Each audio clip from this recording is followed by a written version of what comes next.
What's the guarantee? E&E. With your boy shit. Glitch, nigga. Shit, I'm about to flood the streets like when the levees break. Criminal minds, my Garcia can navigate. Flowing while I'm blowing this gas. Nigga, no grace. Niggas not seeing me ever. I mean, no dates. Fuck around and end up gone. You getting misplaced. E&E, the shit that I claim. You dealing with grace. Took over the game by storm like Rain's mixtape. Thankfully, I've been up in smoke like my mixtape. Counting cheddar shit, I'm about to make a grilled cheese. Niggas be faker than bad bitches with good leads. On my John Wick shit like Keanu Reeves. Replacements won't be enough. You need the whole team. I've been a G since I could finish my ABCs. Kept it a buck so real niggas look up to me. This butcher boy shit get crazy when it's sick of me. I'm coughing out these dope bars till they sick of me. Can't get rid of me, still can't find a remedy. Still blowing palmers if it comes to Hennessy. E&E, we own our shit independently. When I go out on the limb, I take extremities. I can see right through transparency. Hurting self-esteem low, insecurities. Now or never like, push the guarantee. What's the recipe? King L's Reflection 3. All these chapters in my life, you can turn the page.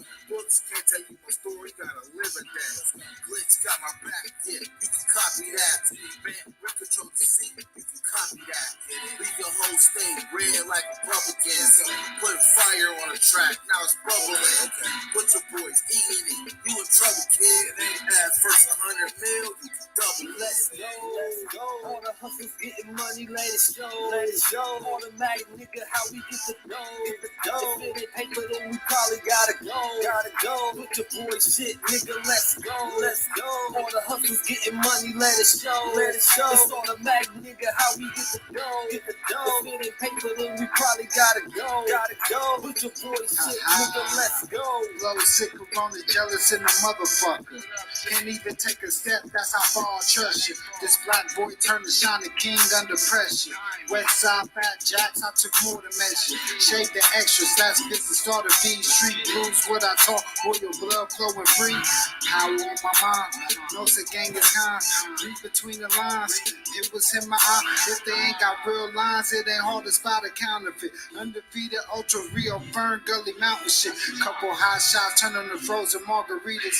Even better when it's served with some flawless features. Next year they gotta pay for these flawless features. Flawless victories from the flaws that they teach us. Now my flow imitate how I board the plane non-stop. The little J gon' take over with my time side. Yeah, I get right to it. My nigga, we begging pardon. We putting niggas back in boxes. Yeah, they need pardon. My flow be retarded. Sick, I need hella help.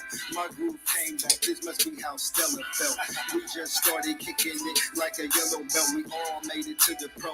This is how LaMelo felt. You better yell out help. Here comes the double team. You catch me in the spot, then you know that the boy is clean. The Louis V look mean with the magazine. So if you try it, you get shot. No vaccine. If you was asleep before I came, then I'm the caffeine. I pulled the jokers out the deck. Yeah, there ain't no laughing. In CEO fashion, we sticking to the business. Wouldn't even let a vegan knock me off my chicken. Something about the BBS when the sun is hitting. Should be flashing like the lights when you getting Let's go. All the hustlers getting money, let it show.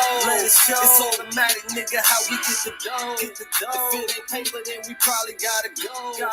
Put your boy shit, nigga, let's go. All the hustlers getting money, let it show. It's automatic, nigga, how we get the dough. If it ain't paper, then we probably gotta go. Put your boy shit, nigga, let's go. Yeah. What up? Y'all already know what it is, man. It's the man about town, Virgil, aka Stacks with the Facts. And y'all know y'all tuned in to another episode of A Real Talk Podcast. Of course, hit that like button, smash that like button. You know what I'm talking about? Click on the subscribing bell, subscribe to the page, share on your social engineering and all of that. Meet and greet each other as y'all come in. Uncle Diggity was good. You already know I'm already rolled up. I'm about to roll up another one, you know what I'm saying? Because we going in tonight. Y'all already know y'all tuned in to A Real Talk Sunday night, Spiritual Roots. And y'all know we going to get straight to it. What's good with y'all? How y'all doing tonight, man? How y'all doing today, this evening? It was 90 degrees in Columbus today, man. I should have went and did my grocery shopping earlier. But, I was laying around enjoying my day off, man. And I ain't make it to do about an hour some change ago. But I got to the grocery store, got everything I needed. We stocked up over here. We good. We got our chicken and our fish and the veggies and all of that. You know what I'm talking about? You know, we got our oatmeal and our peanut butter. You know what I'm talking about? We got all that stuff we need. We got all our condos. Only my real ones know what I'm talking about when I say we got all our condos, man. You know what I'm talking about? What's good with everybody though, man? How y'all doing tonight, man? What's good? Y'all enjoy last night's show? Yeah, man. We went in next Saturday. We going in second round with my brother Glitch the Guarantee. We're gonna listen to that Up in Smoke Volume 2. You feel me? Last night we was listening to that Up in Smoke Volume 1. We did a track by track breakdown commentary. It was a beautiful situation. You know what I'm saying? Y'all can always go back and catch the replay of that. You know what I mean? Always go back and catch the replay of that. But yeah, what's good with y'all though, man? How y'all doing, man? Beautiful Sunday evening so far, you know. I don't know about where y'all from. I'm telling you, it was hot than I don't know what outside today, man. It was like 90 degrees today. So, you know, I was just chilling around the crib, you know. I don't like being outside when it be hot like that because it really ain't nothing to do. You go outside and within 10, 15 minutes, you're sweating. You know what I'm saying? You know what I mean? You got to keep the air on in the whip, but when you get out, as soon as you get out the car, you instantly start sweating. Humid as hell out this way. I don't know where y'all at, but out here in Ohio, specifically Columbus, when they get around this time of the year is when it be real humid. You know what I'm talking about? It be real hot, be real moist outside. It's like a real saturating feeling. And it's not a comfortable feeling at all, might I add. You know what I'm saying? So, yeah, you know, it's going to be something similar tomorrow. You know what I'm saying? It's going to be 87 degrees tomorrow. Mr. O, what's good? Shouts out to my brother, Mr. O, in the building, man. Y'all go subscribe to Mr. O with the info right now, man. Go sign, tap in with him. Subscribe to his page, you know what I'm saying? Yeah, tomorrow's going to be 87 degrees, but it's going to be 59% chance of rain, which means it's probably going to be raining. Yeah. Basically, when I get out the gym, that's when it's going to start raining. So, you know what I mean? Y'all know how that go, man. Whatever the weather was in Chicago yesterday is what's going to be here today. You know what I'm talking about? So, yeah, though, man. How y'all doing, man? How's everybody doing this evening, man? We're going to get to it. You know what I'm talking about? I know y'all see the thumbnail. You know what I'm talking about? I got Pops on deck waiting to call in so we can all tap in. You know what I'm saying? We're going to get straight to it, man. The spiritual roots of warfare, man. You know, I want y'all to know that it's levels to this thing out here, man. You understand what I'm saying, man? It's levels to this warfare situation. We got different types of warfare going on. You know what I mean? And one of the, like I said in the description, man, one of the main forms of warfare that don't even get discussed, but as not even recognized as being such or being something that's going on is the spiritual warfare. Not only are we at information wars, physical wars where people are literally fighting in wars, mental wars, but it's a spiritual war going on as well, y'all. Y'all cannot be out here, right? Y'all cannot be out here in today's modern society reality and not be spiritually armed out this joint. You hear me, man? And we're going to get to it, man. You already know how it is out there in the side, man. Y'all got our same weather, man. So, you know what I'm saying? Y'all weather is pretty much similar to what it is out here in Ohio, man. Like I said, whatever the weather is today in Chicago is what it's going to be out here in Ohio probably tomorrow, man. You know what I'm saying? So, you know, I'm pretty sure y'all probably getting some rain out there later on tonight or something, man, Mr. O, man. But yeah, though, y'all got to prepare yourselves for the spiritual warfare that we are out here right now, too. Sadly, no disrespect intended whatsoever, just the truth. Sadly, y'all so-called churches or kirks, right? Y'all don't even call them churches anymore. They call them centers and stuff now, Christian centers and all that stuff. They're not preparing the people spiritually. You know this to be true, and it's evident by the massive amounts of specifically Black men and Black people in general, which are leaving the church. You see the current state and situation with the so-called worldwide universal Catholic Church. Y'all see what's going on with them, with all the stuff they doing and all the exposure that they're getting as far as, you know, what they really are as far as the organization. And we're going to get into that too. You know what I'm saying? That goddamn fish hat, man. You hear me? So while we being distracted with all the other types of warfare, we're being totally misled, totally misguided, totally redirected from the actual war that we really need to be paying attention to, which is the spiritual war. And sadly to say that it's a lot of people out here who are just not spiritually prepared, not spiritually armed. You hear me? You're not spiritually equipped. You know, you're not spiritually inclined, you know, spiritually dressed up. You know what I mean? And this is what me and my pops is here to do, is to give y'all some clarity, some game on how to spiritually prepare yourself, right? As much as possible, you know what I'm saying? Which is always going to end up culminating in you having to go down in water, speaker and utterance, you know what I'm saying? Then tongues and catching the Holy Ghost, man. You hear me? Y'all see, that's another thing in the church too. They ain't teaching. They're not saying, they're not preparing y'all in them churches. I've been to the churches. How I know this, y'all. I'm not just talking out of my butthole here.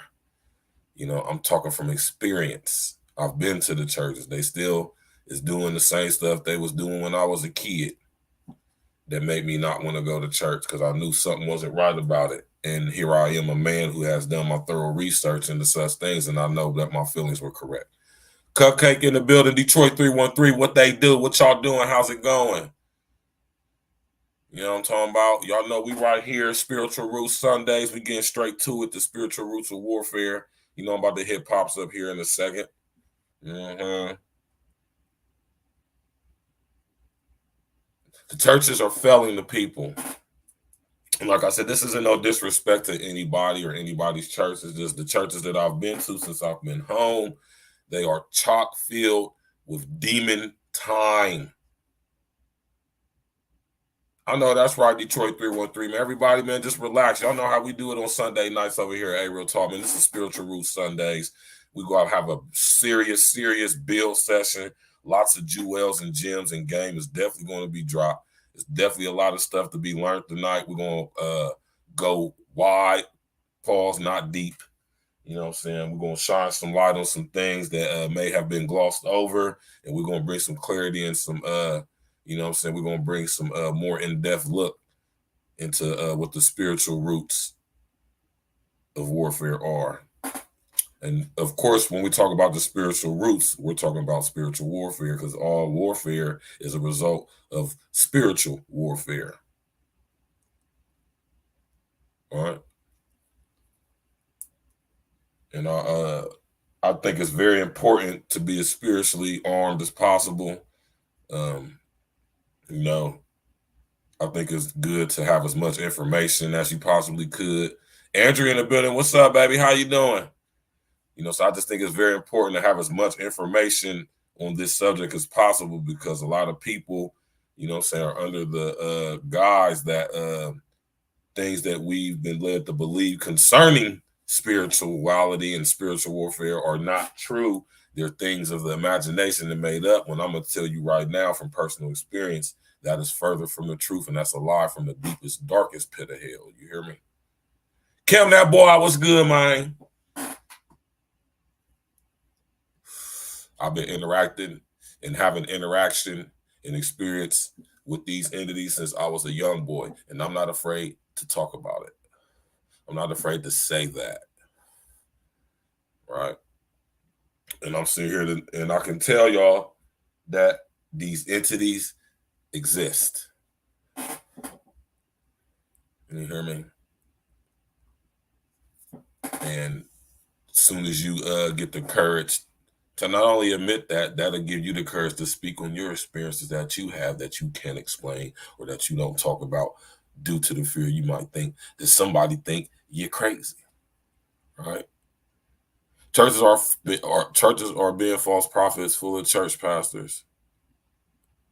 There's another glitch of the matrix. Yep, that's right. Detroit 313. Sure is. Yep. Yeah, and that's why it's our duty to arm ourselves with as much spiritual knowledge and information and weaponry as we can. Fortunately for us, we have the ability to choose. Fortunately for us, we have the ability to make a decision between what we want to do and what we want to do. Now, this is the main thing, and this is where the warfare comes in. The war or the battles are constant battles, theaters of war, right? It's to further separate us from that ability, which is why everything that's going on and happening in our reality is happening now, right? You know what I'm saying? Now, as for the rest of the evening, as we have this discussion, keep in mind this right here when I say this to y'all, man, right? You hear me? This is my intellectual property that I'm sharing with y'all right here, right? You hear me? If they can't sync with you energetically, then they cannot link with you physically. I'm going to repeat that. Yes, Andrea, we have free will. If they cannot sync with you energetically, sync is short for synchronize, right? If they can't sync with you energetically, then they can't link with you physically,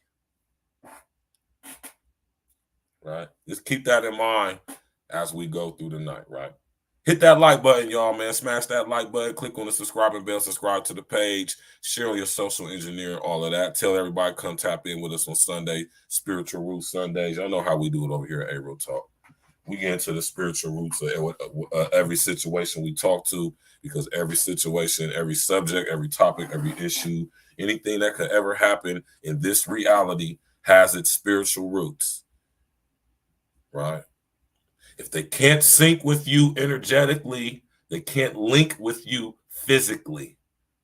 Think about when my pops say, in order to enter into this realm, this reality, which is a copy of the original ality, right? You have to have a conduit, an interface, right? Think about that as we talk about this discussion and this topic tonight, y'all. If they can't sync with you energetically, they can't link with you physically. Say that to yourself. Repeat it out loud. Write it down. If they can't sync with you energetically, then they can link with you physically. Right? That's a powerful, powerful paradigm right there, y'all. You hear me? No, they can't, Detroit 313. Andrew, you feel me, baby? That's a powerful, powerful paradigm right there. Think about that. And another one I'm going to hit y'all with. Right? So if they can't sync with you energetically, which means they won't be able to link with you physically, right? Now think about this. You don't do what you do because you have a demon. You have a demon because of what you do.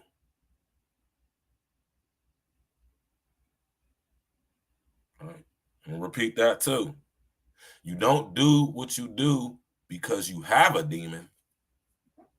Right. Meaning you're possessed by a spirit. No, quite the contrary. you have a demon because of what you do. Next level teaching, y'all. Next level teaching. Think about that as we talk about the spiritual roots of warfare. I can't wait to get my dad to get up here because I know he's going to hit us with some scriptures. You feel me? And of course, y'all know we're going to connect and correlate with the modern situations, with the biblical demonstrations, and we're going to bring it all to realization. You did. So thanks everybody for coming out tonight, man. I really do appreciate it, man. Y'all could be anywhere in the world on this Sunday evening, but y'all right here with me and my pops, and I really truly appreciate that. That's an honor, privilege, and a blessing to do this for y'all, man. I really enjoy doing this right here because this is an area of expertise for me and for my pops as well. And I just like to put people up on game because I know a lot of people are into this stuff, and I know a lot of people like to, it's the thing when you're hearing the truth, it resonates, man. You know what I'm saying? You're hearing some real stuff. You know what I mean? And I just want to be a person who could provide y'all with that because I know people, like my pops say, are hungry for knowledge. People are hungry and thirsty for knowledge. And when you are a person who possesses a lot of knowledge, it becomes your duty, your obligation to share it. Not tell nobody they got to believe it. Not impose it on somebody. Not tell somebody they're stupid, dumb, ignorant, or wrong if they do not accept and believe what you're saying, but to simply share it and allow people to do with it what they will. Make your own mind up. Right? Think about that, y'all. Right? This is why we are under constant attack, because of this right here.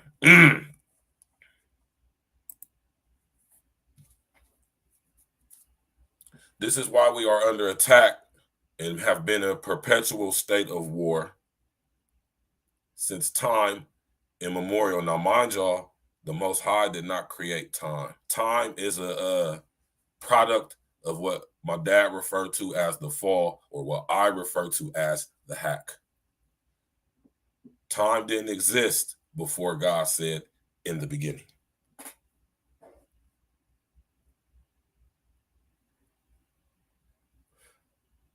Matter of fact, time didn't even exist up until Genesis 1:3. Right? See, in them churches, man, they're not breaking down the scriptures as they were meant to be broken down. Right? And this is why you have the current state of the church globally in the state that it's in, especially here in America specifically. Right? You got a lot of guys, black guys, and black people as a whole leaving the church. But when they're leaving the church, where are they going? Some people go to Islam. Some people go to Catholicism. A lot of people saying they're atheists. Then you got a lot of people that's going to straight demon time witchcraft. Odu Ifa, praying to the oceans, Cometian science. You hear me? Which is demon time. All that Egyptian stuff. I done lost a lot of friends over this stuff right here, man. I done hurt a lot of people's feelings when I bring the realizations that the things that they think are holy and divine are nothing but demon time. Right? And,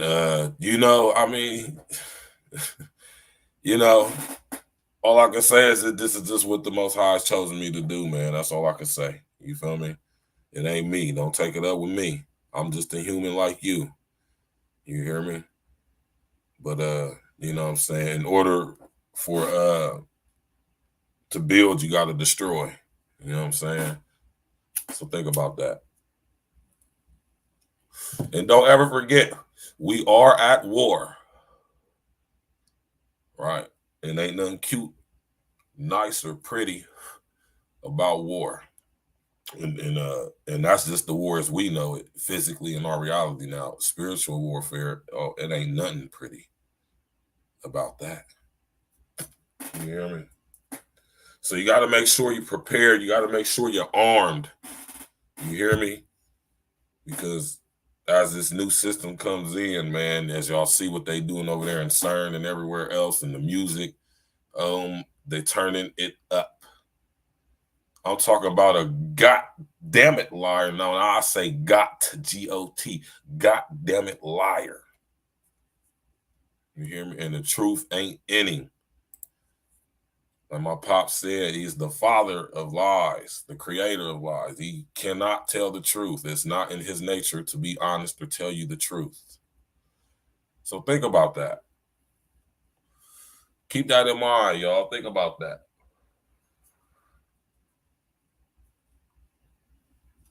That's where that term comes from. You a lie and the truth ain't in you. You hear me?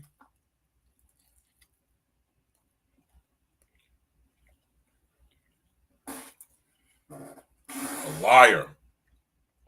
You did.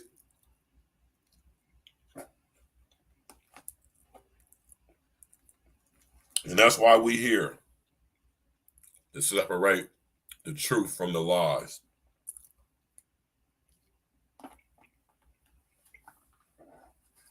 Right?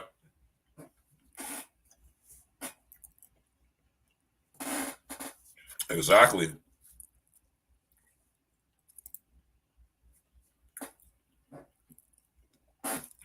And not only is they sleeping, they're choosing to perpetually stay asleep by saying that they're staying woke. Right?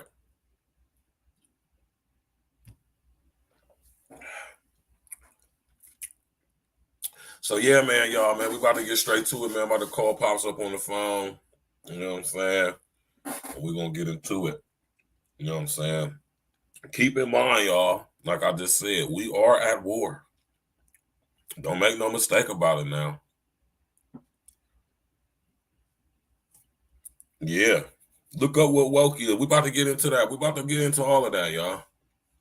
We're about to look at the definition of woke.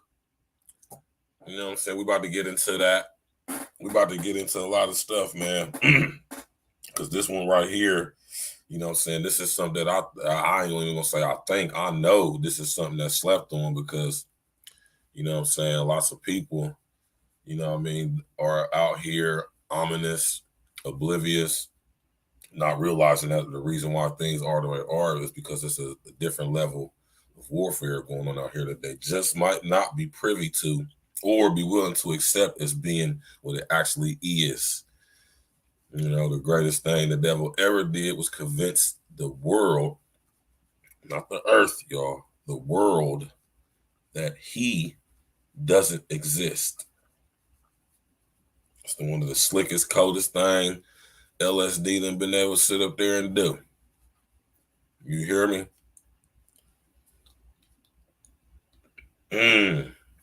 And then we have the current state of the rap game just like manifesting. Y'all better understand the etymology to that word, manifesting.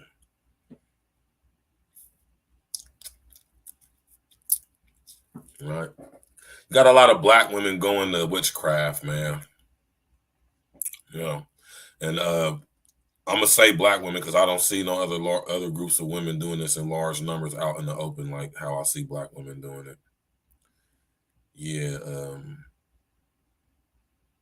a lot of y'all going to straight witchcraft, man. You know what I'm saying? And a lot of y'all churches are practicing witchcraft too, and they don't even realize it or know it, or do they? You know.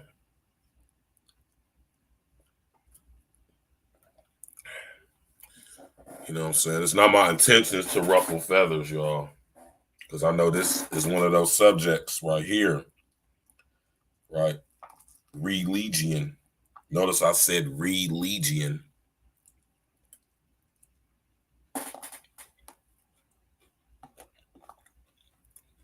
This is one of them things like politics. Right?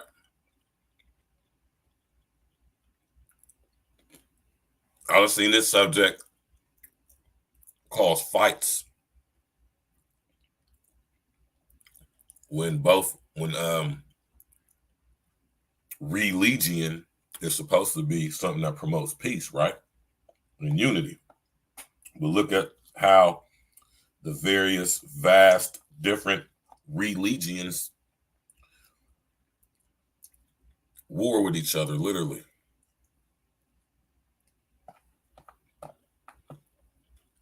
Exactly, Cam, now, boy. Right?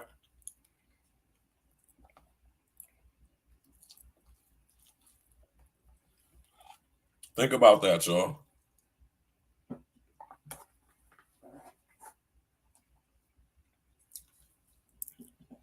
That's crazy, right?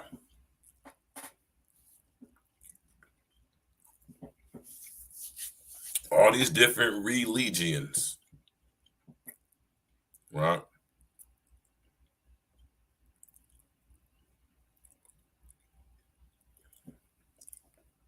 All the same God, different gods, right? Think about it now, y'all, man. I'm about to call Pops up right now.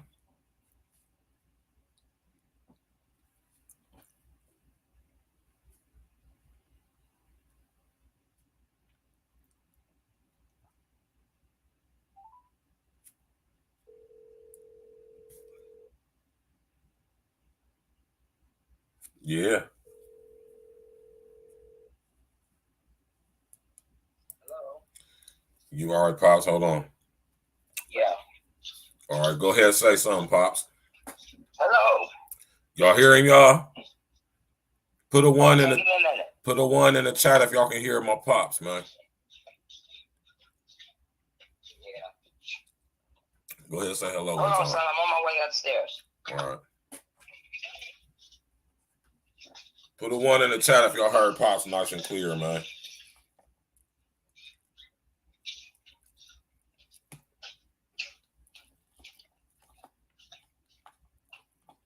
Yeah, Andrea, you already know.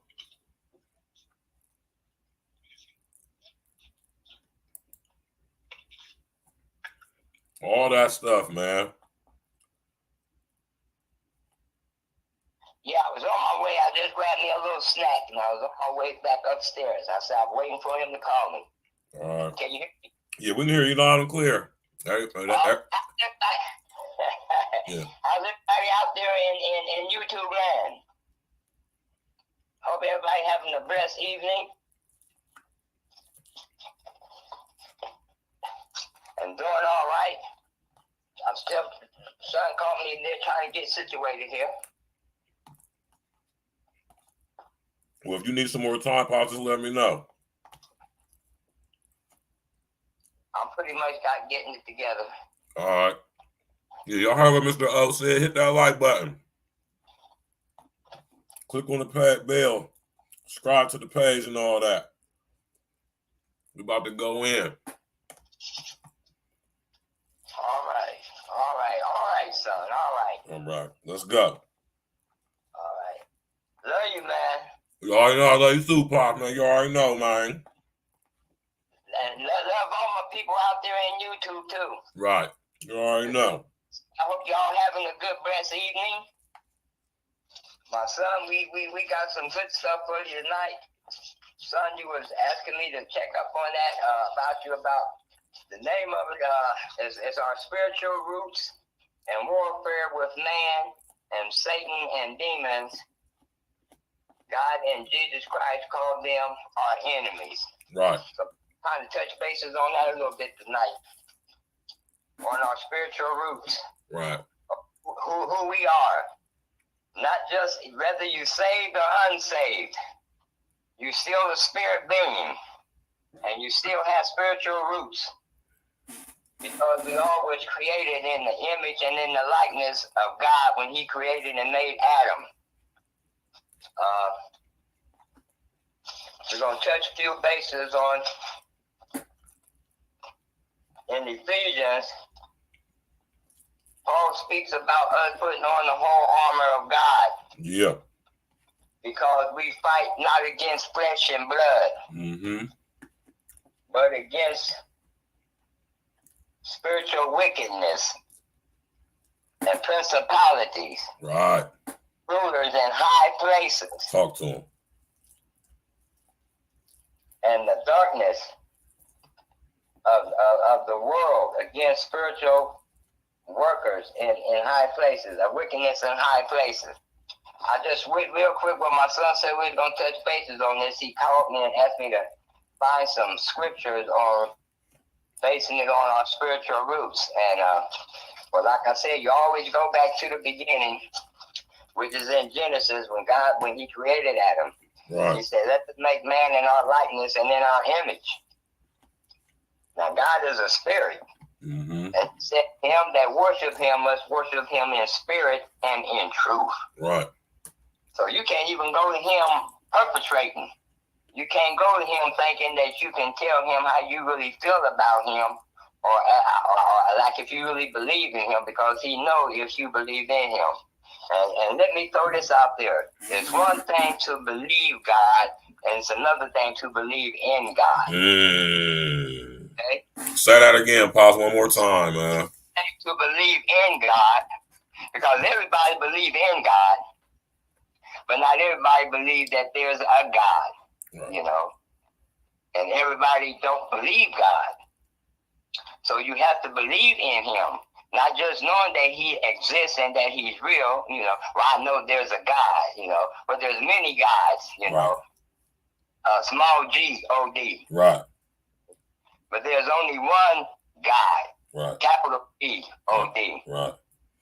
Because Satan, he's a god of this world. Right. Notice, now, hold on quick. He's the God of this world. He's not the God of the earth. Exactly. He's the God of this world. Right. Because, see, heaven is God's throne where he sits, and earth is God's footstool. Right. See? So Satan is not the God of earth, Right. you know. And when he speaks about far as the God of this world, is relating to the system of man. Okay? And like he told Jesus when he took him up on the pinnacle and showed him all the kingdoms and all the richness of everything of this world in a moment's time. Notice he said in a moment's time in this world. Mm-hmm. He couldn't show him the kingdom of heaven. He didn't even have him his own world or his own kingdom that he could show or offer Jesus. He had already offered Jesus, but was already by God giving it to him or allowing for him to be in it. Right. He didn't even own it, you know. But see, this is what God did. He told him, he said, is what Satan said to Jesus when he took him up there. He said, the power has been given to me. By the power of God, God gave me the power. Mm-hmm. I can give to whomever that I choose to give anything that what this world is. See, now what did he really have to offer to man? Right. Or even to Christ at that time? Right. Because the way the world was, Satan don't own anything materialistically. You know, spirit. There wasn't a lot of tangible material things in the earth the way man is today, so he was banking off of the greediness, the lust of the eye, the lust of the flesh, and the pride of life of man. See, Satan knew what man craved, what man liked it. You know, man have always been materialistic, you know. But Satan knew that he could offer him all them things. Right. So one source he had working for him, and that was music. See, he had music in his wings, remember? Right. He knew the lust and the lights and the pride of man. And he knew that he can offer a lot of things like that to man, materialistic wealth, you know, tangible things, you know. That's what he was saying, that all this power was given unto me to have the power to give to whomever I choose to. Like I said before last week, all Satan wants you to do is to worship him, you know. Like me and my son had touched bases on before, that he don't own souls. He can't take your soul. He don't possess your soul. He can't buy your soul. You know what I'm saying? He can't take your soul. All he wants you to do is just bow down and worship him, and he'll give you all the materialistic things in the world that you want, because he's of culture, he's of fine arts, he's of music, you know. And through working in him, like my son was saying, that reptilian aspect of what is in every human being, see, that's what he was planning on banking the work through with every man, to where that he can be able to give you things that you wanted in the world for materialistic things. That's why we have music like we have today. That's why we have fine arts. That's why we have a whole lot of different things in our culture that is basically have to do with man, because Satan is the one that is able to give you these things. You know, he can provide you these things, you know, and he builds it all up from the imagination and from the thoughts of man. Right. Because he's a spirit, so he don't have anything tangible he can really give you. Right. But it's you, your very self, that he uses in order to obtain for you to get the things that you want from off of your creativity. You know what I'm saying? Right. He can offer you that. That's why people understand why the music is a gift for those that who have it. But it's him that can enhance it. It's him that can open up doors for you. You know, if you worship him, not so much as being satanic worship him, but just ignore God. You know, don't pursue God. You know what I'm saying? Right. Don't look at yourself trying to get right with your maker. You know, as long as he can take your eyes off of God and your attention off of God, then he's doing his job, because you'll begin to start worshiping him.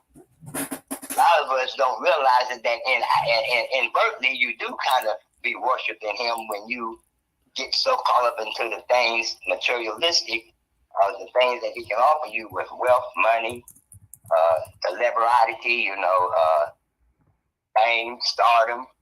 You know, you don't think about God. You will give God thanks, but what God are you really giving the thanks to? You say, I thank my God, you know. But what God are you really thinking? Right. In secular music, first, I've heard so many of them say, you know, first of all, I like to thank God. Okay, but what God are you thinking? Right. Because God, he's not of contemporary music. He's not of secular music. We know it as gospel music, Christian music, you know. And every song that is supposed to be a religious song, it has God in it some kind of way. You mention about him, some kind of form, shape, or fashion whenever you sing in gospel music. It's all about God, the Almighty God, you know. But in secular music, all they do is just give thanks to God, you know, and not really naming the God that they're giving thanks to, because we know that Satan is the one that carries music in his wings. So when you're blessed with secular music and you're gifted and you're talented in it, then you have to look at, not necessarily that gift don't have to come from him, but you're the one that you know, honor him with it more so than you do God, because you're not praising and lifting up the name of God with your music, you know. And then listen to what secular music is all about anyway. Right. It's all about man. It's all about the lust of the flesh, the lust of the eye, and the pride of life. Y'all see these images I got on the screen, man. Right? And this is what I'm saying, the imagery, y'all, all through the music. And that's exactly right, Andrea. The things of this world. I want y'all to understand the difference between the world and the earth. You hear me? It's a huge difference. And it's no doubt that the music industry, namely, specifically, especially the hip-hop industry, is definitely being used to promote LSD, which is Lucifer, Satan, the devil, right? There's no doubt about it. Look at the imagery. And as my pops has been saying and letting us know and making known that the Lucifer had music in his wings. It was literal a part of what made up his wings. His wings were literally made up the music. He is music, right? Like he embodies it, like he is to his DNA, is his essence. Think about that. So think about the music industry in this reality and who runs it, who owns it, who operates it. Look at the imagery. Look at the people in it. And now we can think about all the people we know who have lost their lives in very strange situations. When you do your research into this music and people who own these record labels and who their parents are, who their families are, who they're related to, you start seeing that this stuff permeates through the whole structure, right? And it makes no mistake about it, it's not surprising, seeing as how we know the information that Satan, or should we say Lucifer, had music in his wings. He is the music, like my pops say. So it's no wonder that the music industry is one of the main conduits which LSD uses to promote and his agenda to further separate us from the Most High. So, you know what I'm saying? It's a beautiful thing to be having this discussion tonight, considering the roots of spiritual warfare, spiritual roots to warfare, because like I say, Pops, man, this is a spiritual warfare we at. And if you're not spiritually equipped, spiritually armed, or spiritually informed, you ain't going to be realizing that you're being assaulted. And when you do get assaulted, you ain't going to know why. So this is a beautiful conversation. Go ahead, Pops. And the fact that you mentioned that, what you just said, I was doing some quick researching because that, you know, we kind of winging it tonight, but I liked it, the topic that you decided that you wanted to, you know, discuss with our subscribers tonight, you know, and those out there in YouTube land.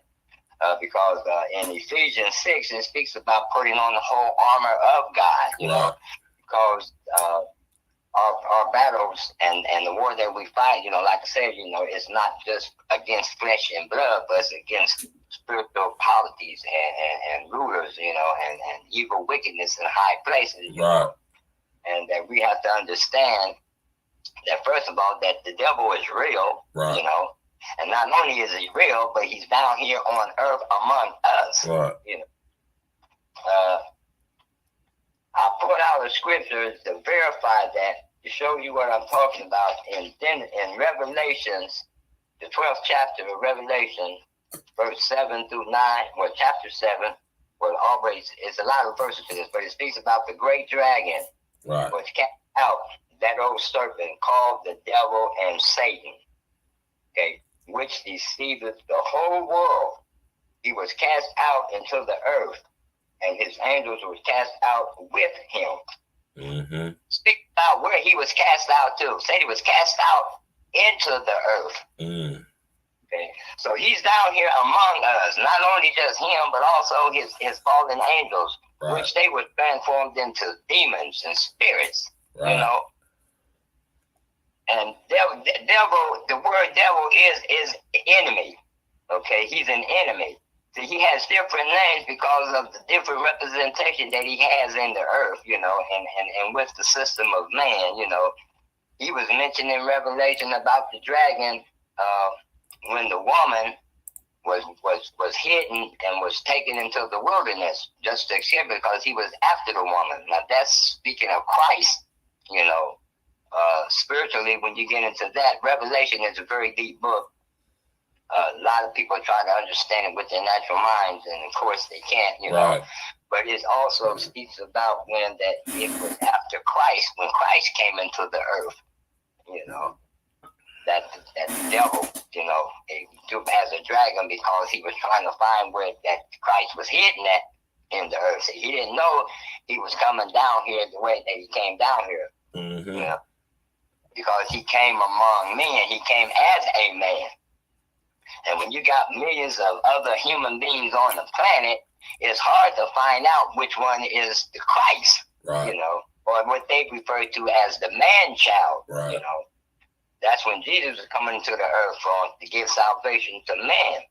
And the dragon, which is a symbolic meaning also of Satan, you know, was trying to find out who he was and where he was at so he could destroy him before he was able to do what he was sent down here to do, you know, because he came in here 100% human, just like he was 100% spirit. That's why Herod tried to seek him out, okay? That's why all the children 2 years and under was slew, male child, you know. everybody know that story about the three kings, you know, when they saw the star that was shining, you know, said, to this day is born, you know, that the world, you know, blessed is the earth, because now, you know, God has came down unto us, you know, and to us a Savior is born, showing us that finally salvation that came down here to earth for men. And the devil, he didn't know who Christ was. He didn't know how he was going to come through, but he knew that he was down here in the earth. Right. So he picking him out, you know, and he had his spies working for him, you know. And so he couldn't find out who he was, because God had told Mary and Joseph to flee into Egypt.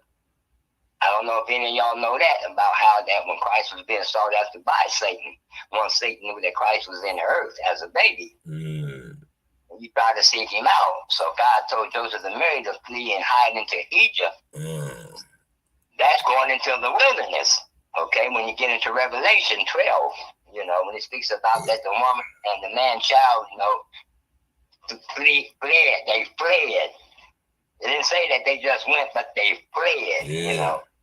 And that's the same way it was that what Jesus and Mary did, you know, when they had to go into Egypt, you know, to keep getting away from them being discovered or find out by the devil. Right. So they fled into the wilderness. In Revelation, it says the wilderness, where Egypt was a form place of like a wilderness, because see, that's where the children of Israel was at back in the Old Testament day. Right. So Egypt has always been, and the wilderness sort of representation and symbolic meaning of the world as well, too. Think about that. The world. Now, right. Now, let me go ahead and break this down. Now, y'all notice y'all keep hearing my pops say that, you know what I'm saying, when LSD, when Lucifer was kicked out of heaven, he came down here to earth. He was cast down to earth, where he, as a result of his fall, right, he in turn created the inverse of the earth, which was the Most High's original creation, and he inverted it, inversion, and now we have the world, right? But he came down here not by himself. He brought 500 million motherfuckers with him. You hear me? And like we said earlier, Pop, there's levels to this stuff. Yeah, it is. There's levels. Now, one of the generation species, so to speak, of these entities are the Grigori. What do y'all know about the Grigori? This is from where we get the Gregorian calendar, right? When you walk through cities like New York, Rome, LA, I think even in Chicago, these huge cities over the world that have the depictions of gargoyles on the buildings. Right. These are the artistic depictions of the Grigoris, or what we know as the Watchers. Right? Watcher is a type of biblical angel demon. Right?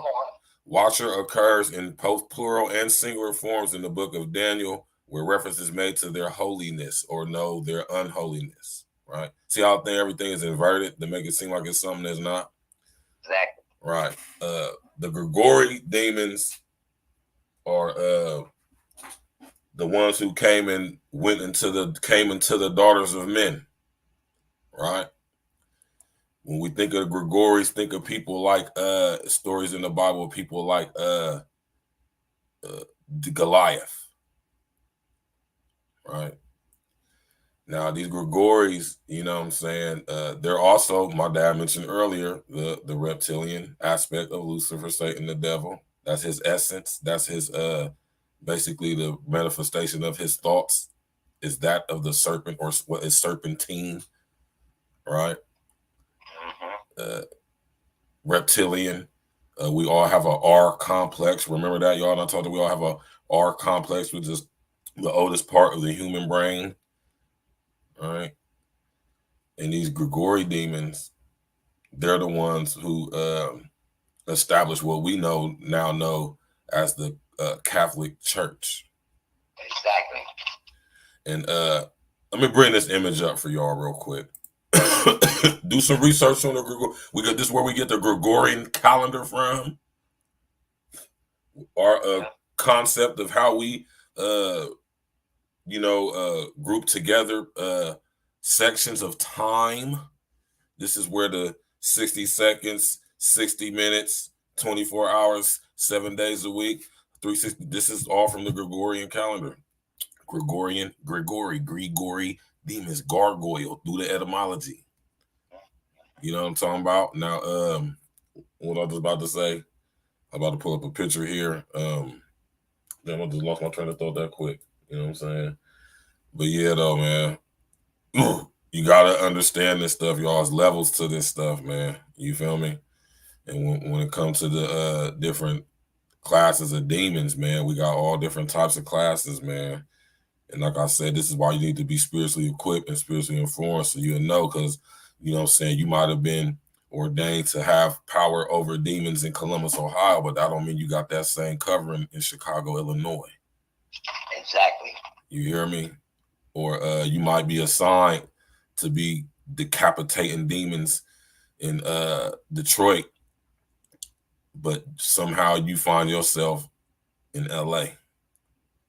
You know what I'm saying? So you gotta make sure you're equipped, so you know where you're supposed to be doing, and so you know where you're supposed to be, and the what type of you know what I'm saying, anointing, so to speak, or what type of authority you have.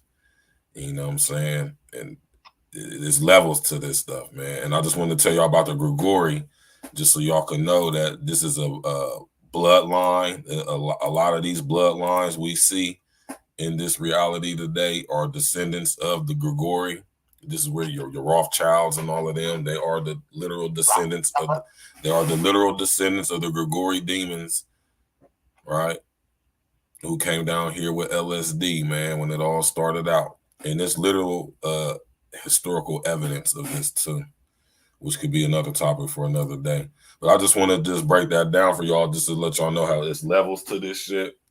To this stuff. And, you know, it's not just the Gregories, man. And this is when you think about when they desensitizing and preemptively programming us to interact with these entities, because they showing us stuff like Avengers Endgame, Avengers Infinity War. They're showing this stuff to us. They're putting it in front of our face. Notice that my dad said from the what was the Ephesians 6:12 say again? Read it again, Dad, real quick. It says we're supposed to put on the whole armor of God, and because we stand against the wiles of the devil, and we wrestle not against flesh and blood. And like my son was saying, see, it's a military, it's an army, it's right. Military. Everything, Satan has a military army of demons. Right. Fallen angels that came with him, okay? They got ranks, you know. Right. The smallest ones are the principalities. Right. Okay. These are the ones that are earthbound. In other words, what I mean by that is that they scavenge along on the ground. Right. Okay, they move around all over the place on the ground. Okay, them are the lowest forms of demons or fallen angels. They all have different ranks, just like in the military. And principalities are the smallest or the lowest ranks of demons in the dynamic realm, okay, in the spiritual realm of darkness. Right. Then you have the powers against rulers, okay, of the darkness. Mm-hmm. Okay? Remember we were speaking about the moon?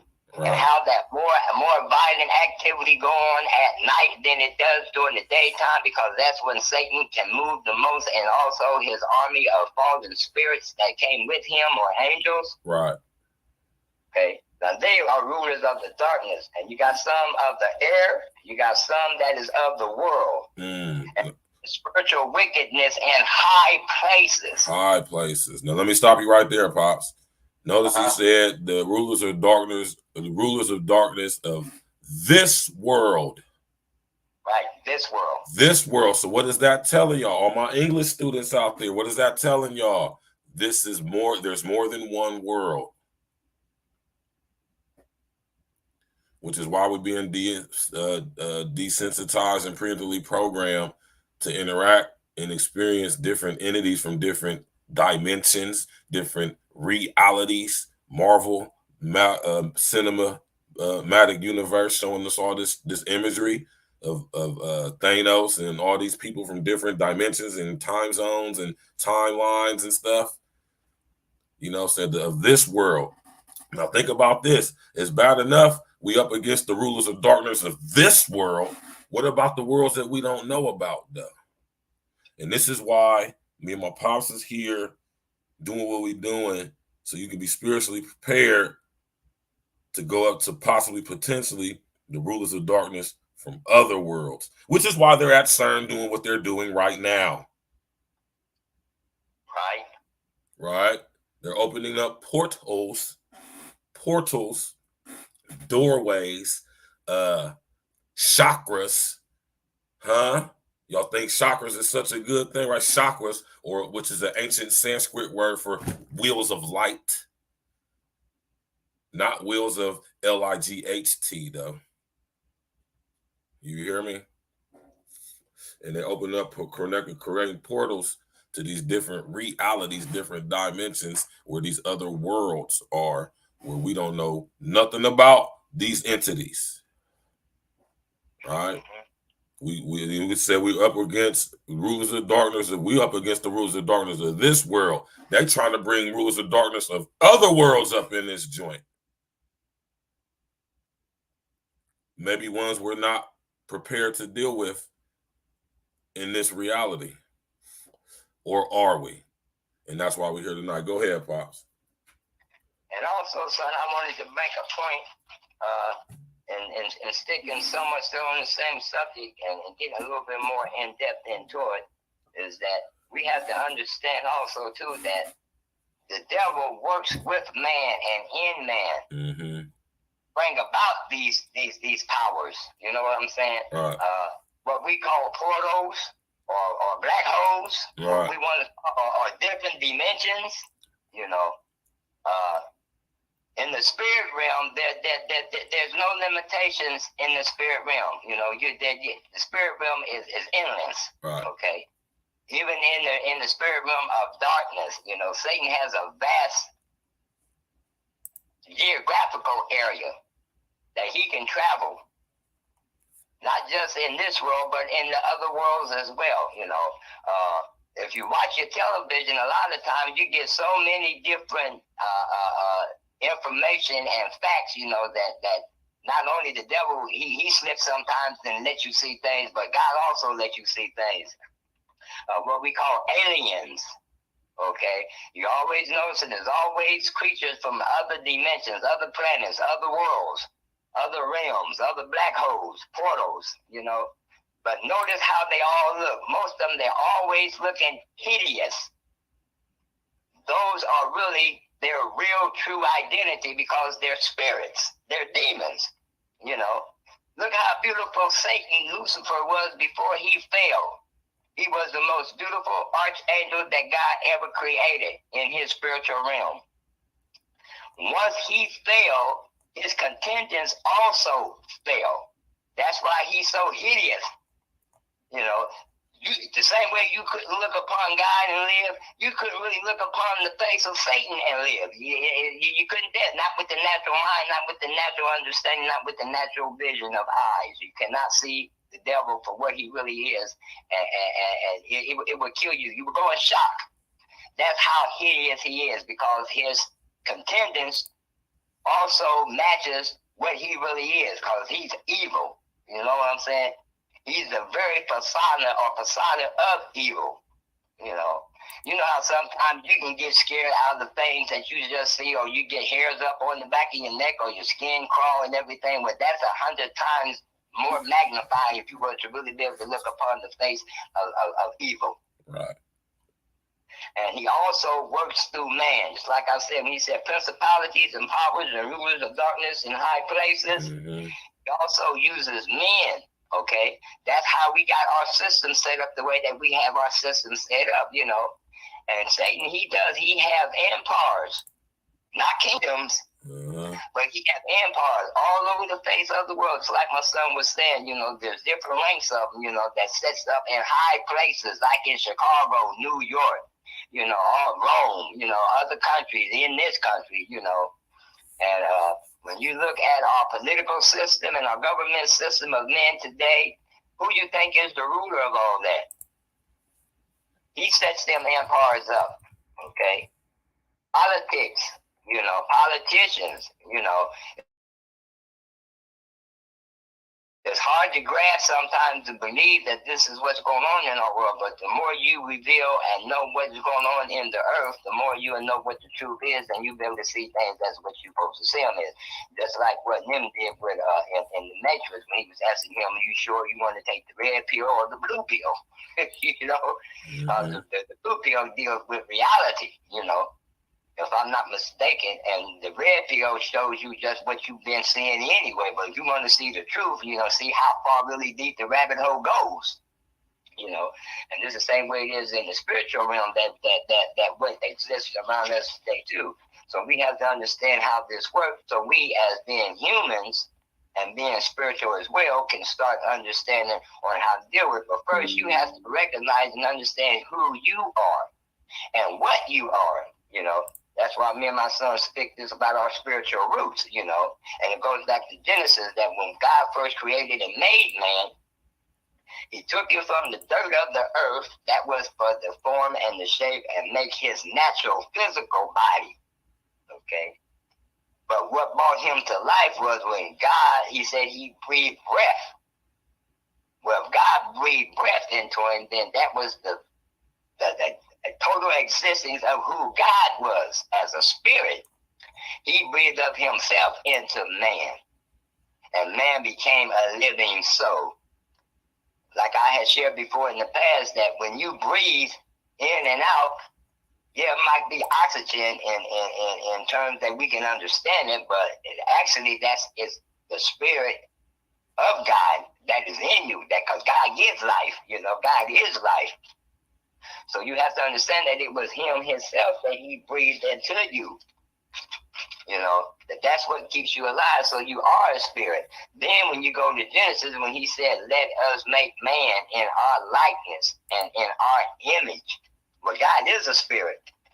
So then that means if he made us in his likeness and in his image, then what is he saying that what he made us out of? Of himself. So we are spirit, We're spirit first, that live in a body, that have a soul. Okay, that's the three manifold of what man is. Okay, he's a spirit first, right? Has a body, and he has a soul, a living soul too. See, now a lot of people get confused about what the soul is. Right. I'm gonna give a little foreground of what a soul is. Right. A soul is, say, it's the middle part of who you are from being flesh and blood and being a spirit. Your soul is what houses your emotions, okay? Your thoughts, your feelings, okay? Your creativity of who you are and how you think and the decisions that you make, Your body is the vessel. That's what the soul and the spirit houses in. Right. Okay? Just like a glass, when you put something in a glass, the glass is just simply to hold that which you put into it. Right. Whether it's milk, pop, Kool-Aid, alcohol, it don't make no difference, but it's a vessel. It's something just to use to hold that what you put inside of it. Right. So that's the way the body is with man, It houses the soul, right. and also spirit, right. When you think about how you function as a human being, when it speaks about the mind, the heart, okay, your thought, God never mentioned the word brain. You can't find brains nowhere in the Bible. It doesn't refer to it as brains, like what doctors say, okay, the brain.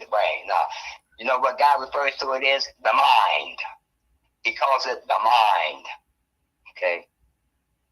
when you think of your mind, that is what I would like to say, the computer system of where all your thoughts come from and generate from. Right. Okay.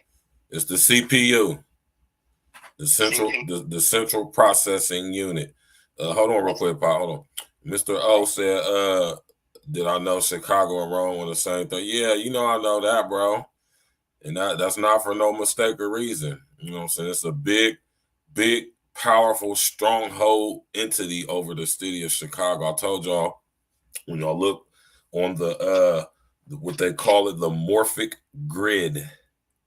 That's what they call it. They call it the morphic grid, or just think about the Earth's longitude, latitude system, right? And if you look in the city of Chicago and many other cities on this planet like it, there are lots of what is known as ley lines or dragon lines, or what we call lines of longitude and latitude, running through, intersecting through the city of Chicago, creating a huge vortex.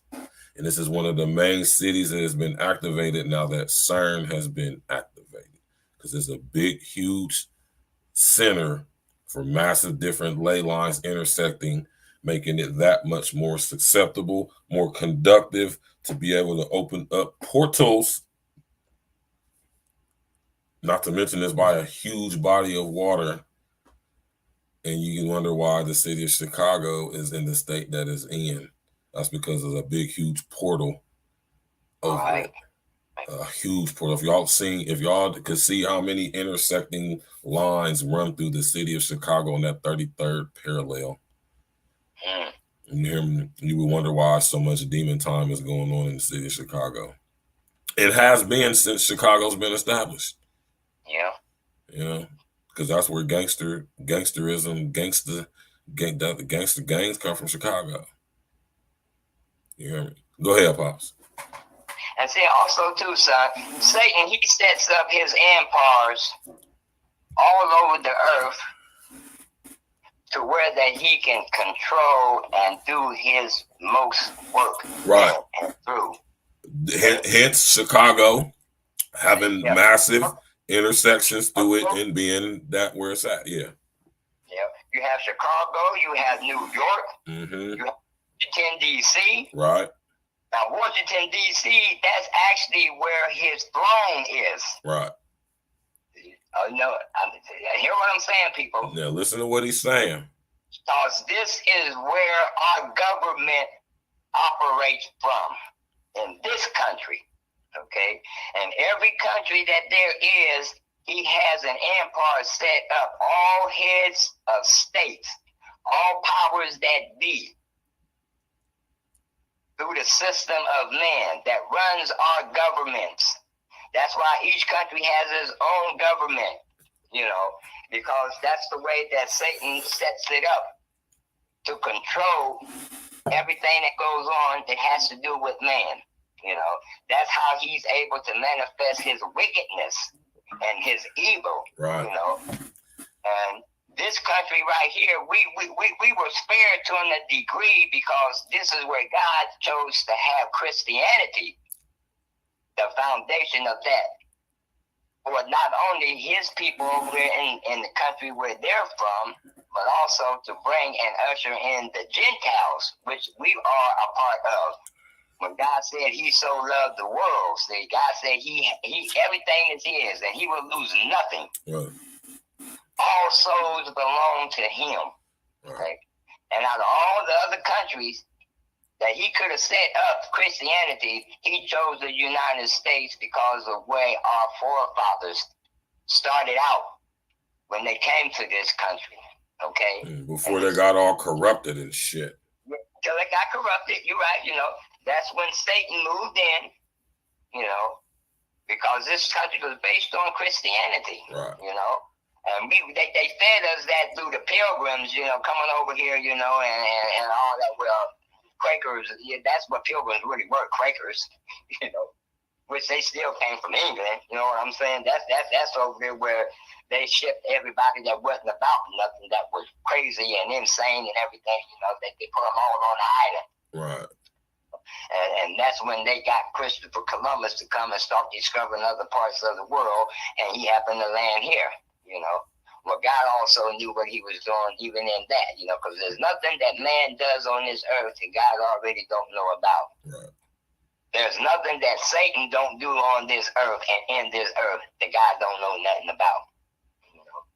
Because it's a continued spiritual war and battle as well as it is in the natural as it is in the spiritual realm. Right. But when this country was formed, God said, okay, this is where I'm going to put Christianity. This is where that I'm going to bring the rest of the Gentiles or the rest of mankind, you know, to usher in into the kingdom, you know, to bring them back to where they all come from, because man came from God. Man going to go back to God. God said he'll lose nothing. Right. Lose none of his creation, you know. He's even going to restore Satan. Right. Which Lucifer, you know.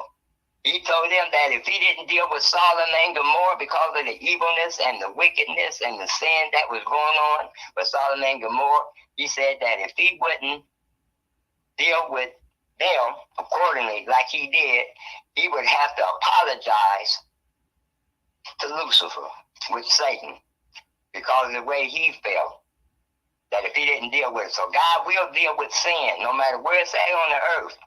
No matter who you are, God will deal with it. And another thing I wanted to bring out was that when he said,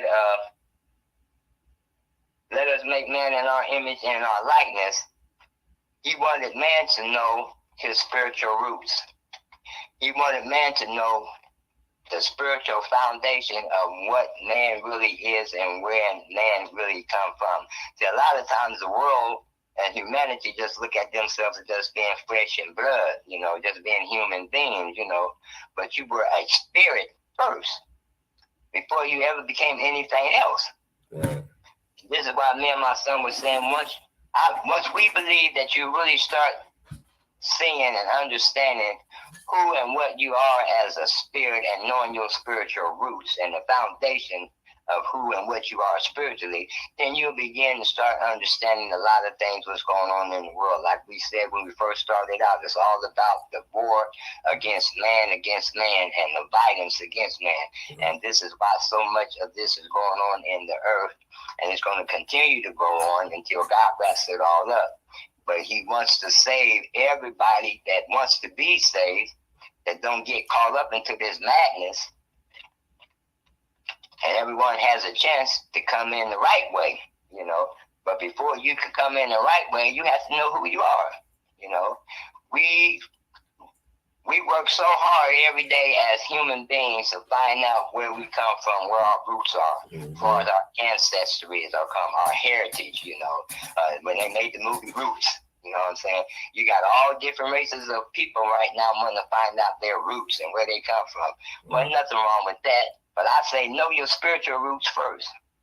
Right. That's more important than any other kind of roots that you would want to know about yourself, who you are. That's just wanting to know the human part about who you are. Right. But what about your spiritual part of you? Right.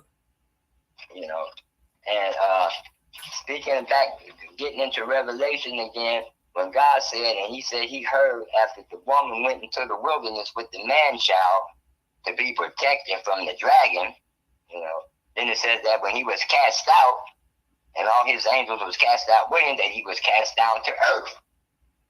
So that's where they all were, you know. And he came down here to torment and to give man hell. Because that's what the word says in Revelation. It says it was cast out with him, he says, and let me read it.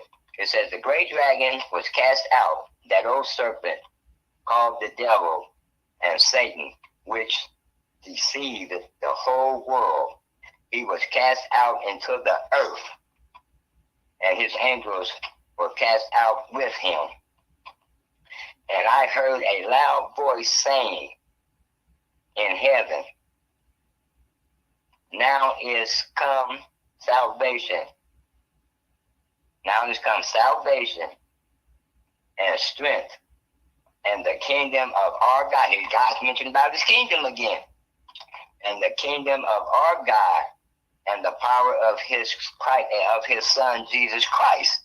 See, that's when Christ came into the earth, okay? It got to that point where God said, all right, this is what's going on right now. Now this is what I'm ready to do. That correlates with the verse I just read about when the serpent and the dragon chased and was going after the woman and the man-child.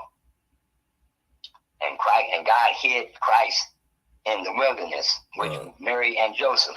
Okay, when Mary had Christ, to keep the devil from trying to kill him before he could accomplish his works, he hid him in the wilderness. And the devil flew after him. Well, he couldn't do it himself, so what he did it through King Herod. I don't know if anybody know the story about King Herod. It happened one time, or the first time back in Moses' time, when all the firstborns, male child from 2 years on or down, were killed. Okay? He thought then that he was coming in through that time. That's why that happened. Do anybody remember that when that happened with Moses, when they put the blood over the doorpost to protect from death angel coming and killing everybody? Right. And when they found out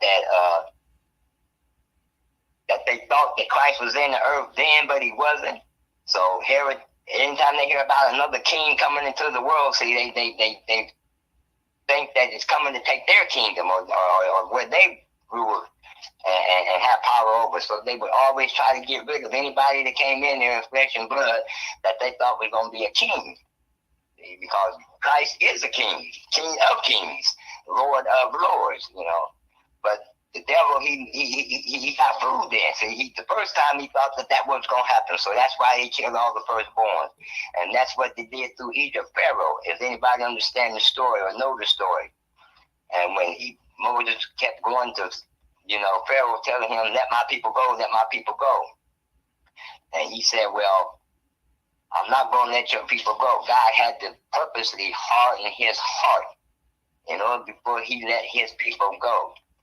But he was still trying to hold on to them. And when he found out that there was going to be a new king born into the earth, then that's when he sinned and had all the firstborns killed. It was 3 times that happened.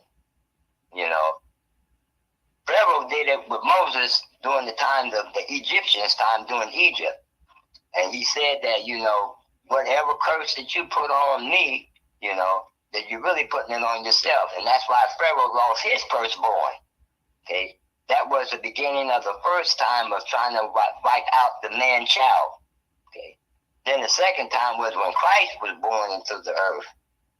And when he found out that there was another king supposed to be born, and King Herod sent people out there to look for him and told the 3 wise men that way, if you go see this newborn, king, let me know where he at, the new baby, so I can go and worship him too. But he was going after him to kill him. Right. See?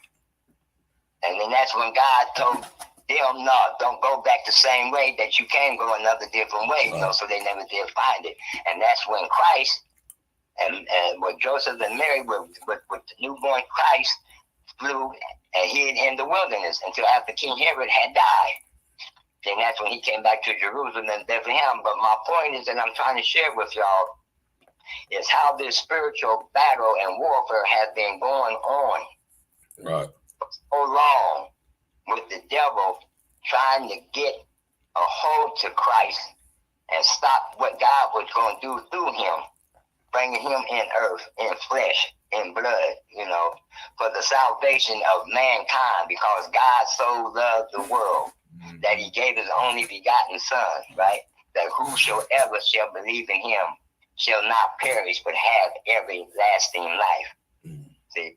And we're a part of this world, So you have to understand that God loves you, and you, and you, and you, and you, everybody, That's why he said he so loved the world. So everybody now have a chance to receive salvation. Now, before it wasn't like that. Mm-hmm. God was only interested in his own people, the Jewish people. Mm-hmm.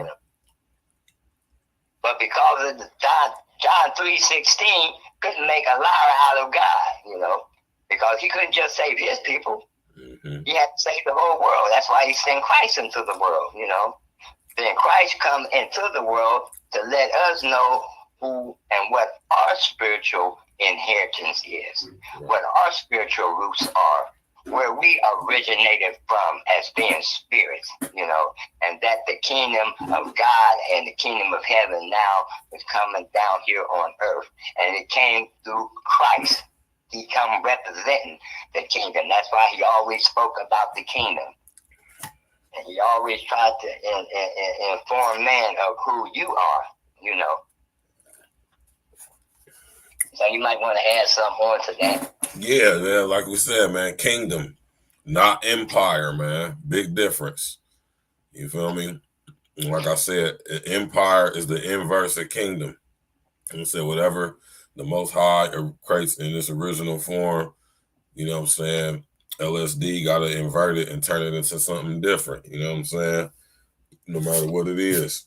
So whereas we have the Most High has kingdom, LSD has empire. You feel me? That's an example for y'all right there.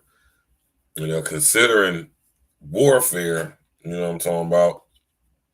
It's a book that I had. Showed y'all that I had got not too long ago. I'm about to get it real quick again. It's a book that I had showed y'all that I'll be reading when I be at the gym. You know what I'm talking about? And this book right here is a good book if you want to get your knowledge up on the different levels. Where me and my pop said, there's levels to this ish, right? So you want to make sure, you know what I'm saying? Outside of reading the Bible, there's nothing wrong with reading other books, but you want to make sure you get your library game up too. You know what I'm saying? This book right here. Remember I showed y'all this book right here? This book break down a lot of stuff in here, man. A lot of game in this book right here about the levels to these demons, man. The different branches, categories, types, rankings. You know what I'm saying? They even talk about the Gregories in this book. You feel me? So y'all go cop this right here.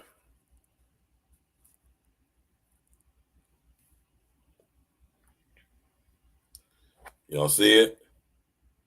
Take a screenshot. You know what I'm talking about? Or a screen grab like they say across the pond. Yeah. This book is deep, man. Yeah. Go ahead, Pops. Also, son, I wanted to put some emphasis on to YouTube people out there is that the devil don't want you to know your spiritual roots. Right. He don't want you to know that you first are spirit, then you're a human being. Okay. Right. He don't want you to know anything about your spiritual roots because he knows then that you'll know more so how to deal with him, and the more you know about who you are spiritually, the more that it reveals to you who and what he is. Right. And he wants to keep you, in darkness as what he is. He's the prince of darkness. Right. And the more he keeps you in darkness, not so much about knowing who you are in Christ, but also just letting you know who you are, you know, because you have power over him. Right. You have authority over him, you know. This is one of the things that Christ came back down to earth for too, was to restore man back not only to God, the Father, and to the kingdom of heaven and to the kingdom of God, but also to expose him for who he is and what he is, you know, and to give you power, back power, rather, see, because you had it, Adam, our first father, had it, you know, until he lost it, you know. Right. But see, through Christ, he was able to come and restore it back to us again. So you don't have to keep letting the devil kick you around even in the earth today. You don't have to let the devil keep beating you up and putting you through all kinds of things once you know who your enemy is. Now, in the world of humanity, we know who likes us and who dislikes us, you know. You know who works against us. You know who's more our enemy and who's not with us or not for us. Well, how much more should you not know about the spiritual enemy that you have? Right. you know, because he's out to keep you from receiving what is already yours anyway, you know, and he definitely don't want you to know the power and authority that you have over him, because then he's already defeated. Because Christ took care of all that when he came here on the earth. He stripped him of all his power. Right. Over everything that he had over man. See? Because without man, the devil don't have anything anyway. That's the only way he can function. That's the only way he can exist. That's the only way he can operate. That's the only way he can do his evil works, is that he has to have man in order to do it through. And as long as he have you blind and unlearned, you know, or what we call another word for ignorance, you know, ignorant don't mean that you dumb and stupid. Ignorant means it's just unlearned, you know. You just don't know. You know, You just don't know. Yeah, you just don't know, you know. See, that's why I say words are powerful, and words have power, you know. And you can misuse words, you can manipulate words, you know. You can say words that mean one thing, but it'll have effect on you in another way if you don't know the true reality of what that word really means, you know. Like when people say, call you stupid, you know. See, it doesn't mean what we think that it means, you know, because like I said, you can change up words in the alphabets. There's 26 letters in the alphabets, okay? 26 letters. And you have to form certain letters in order to make words. Now, you people listen to me. Because a lot of times you will say things and you're not understanding that once it leaves your mouth, goes out, and it will do what you say that it's supposed to do when you send it. And whatever that word is to be what it is, it's going to do what it's supposed to do. You know, that's why our children today are so messed up in their minds, because a lot of times it's the words that are being said to them by everybody, you know. Then you can't understand why your son or why your daughter's not learning, or why they seem like that they inferior to other people, why they have certain complexes, why they got so many problems going on in their life. Is a lot has to do with the words that are being spoken to them that they are hearing from other people, that when they speak it, they come out of their mouth. Right. And they don't know that it does damages, you know, either that you'll be aware of it or subliminal. So you can speak subliminal messages and words to people, and it'll still do what it's supposed to do. It's in our music, it's in our advertisement, it's in our media, it's in our everyday living. You know, so you have to be careful about the words that you use, you know. And when people don't want you to know about the truth of anything, because the truth will set you free from whatever it is that would bind you, whatever that would have you bound, you know. The truth sets you free from anything that keeps you from knowing what the truth is. See, that's why people don't want you to know the truth. Truth, God said, I am the truth, you know, the light and the way. Jesus said, when I set you free, that means when you know the truth or whatever it is, then you set free from whatever it is that keeps you from not knowing what the truth is. Keeps you from being bound. Keep you from being in prison. Keep you from being unlearned. You know, that's why it's very important for you to know who you are and know your spiritual roots. Knowing where you come from. Knowing who you are, you know, and not just looking at yourself and just being a human being, you know. Like that's what you are. Yeah, human means being physically, and being means spirit. Because we are a spirit being, but we're also a human being. See, human and spiritual, you know. Know your spiritual roots. Some of you already know. Some of you are in tune to yourselves more than you think you're in tune to yourself. I'm hoping when me and my son, when we bring these podcasters to you guys, that it help open up things that you already know. You just wasn't quite sure about it. And God will give you confirmation, you know, and will let you know that, well, the things that you've been thinking about that have to do with you, you've been right all along, you know, because God wants you to know the truth. That's what he come down here for, to bring you out of darkness, you know, to keep you from being unlearned or uneducated, as we say, you know, because the more you know about who you are spiritually, the more that you get on the right track of being and doing and going where you're supposed to be going and doing what you're supposed to be doing.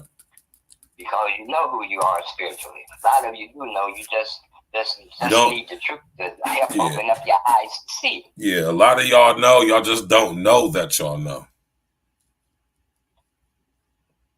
Y'all catch that? I call it, yep, you're right, son. Right. They know, but they don't know. Right. Yep. Or they don't know that they don't know. And God has, and you know, son, God have also a lot of times he'll send messages to you. You know, God give you the word. You know, all you that are out there, and it's not so much about being saved, you know, or born again, you know, because He so loved the world. You know, God wants everybody to be saved. He wants everybody to know who they are and where they come from. You know, once you know that, then you automatically get on the right track. You know. That's the same way it was. Then I give a little parable about the prodigal son. Right. See, that's a representation and symbolic meaning of the spiritual realm and who he was spiritually, you know. But it was in the physical, natural metaphor that Christ gave when he gave the parable of the prodigal son, you know. And we all are prodigal sons and daughters, believe it or not. Right. To one degree or another, you know. And when he took all his wealth, you know, said he wanted to leave, he had to go out into the world and see what was going on outside of the kingdom. That's where we are, you know. We want to step outside of the spiritual kingdom of God and get into this world and see what's going on in this world. Right. Instead of being where we was from the beginning. But God, you know, the king allowed for his son to do that. So he gave him his share of his heritage and sent him and let him go. Right. Well, when he got out there, it wasn't nothing like what he thought it was. Nothing. And that's the same way we are, you know. We on the path of pursuing God, and then we get so far with Him, you know, and then we'll stop, and then we'll get detoured because we want to go another way. And what God has blessed us with and allowed to come into our lives, we want to take it and go somewhere else with it, you know, thinking there's something better out there for us, you know. And in essence, it's really not, but we have to learn the hard way sometimes. That's how you learn, through experiences, you know. A person can teach you everything that they know. That might help. But the best way I've always found out of teaching and learning is through experience. Mm-hmm. And that's what the prodigal son had to do. So when he went out there and he thought the world was all that, and when he saw that it wasn't what he thought it was, to where that everybody that liked him and everything, as long as he had everything that he had, you know, when he can give you what you want, you know, everybody was his friend. That's the way some of us go through our life right now with people that are in our lives, you know. As long as you can do for them and you have what they can get from you and everything, they buddy with you and they all right. But as soon as you hit rock bottom, or as soon as you don't have no more of what that you was giving them, they don't have anything to do with you. Their whole attitude, their whole personality changes towards you. And that's what happened with the prodigal son. Right. He couldn't even find work, you know. Mm-hmm. He got so mad at him that in order for him to get a meal, he had to eat with the hogs, the husk, that what the hogs was fed. He found himself down at rock bottom. But the beautiful thing about the story of the prodigal son was that then nobody had to tell him anything. It said him on his own came to himself. He came to himself. And so many times we'll go through different things in our lives, and then we'll get to that point where we'll come to ourselves. And that's what he did. And when he came to himself, that means he recognized who he was. Right. I'm the son of a king. My father sits on the throne. You know, I have all the wealth and everything that I have. Now, this not speaking of prodigal son in the natural, right? But also speaking of us in the spiritual. Gotta do it in the spiritual. You can't do it in the natural if it ain't in the spiritual first. See, this is us what we have in the spiritual kingdom of God. You know, everything who we are when you know the spiritual roots. When you know who you are as being spiritual and being a part of God and from God. So when he came to himself, that's what he came to. He recognized who he really was.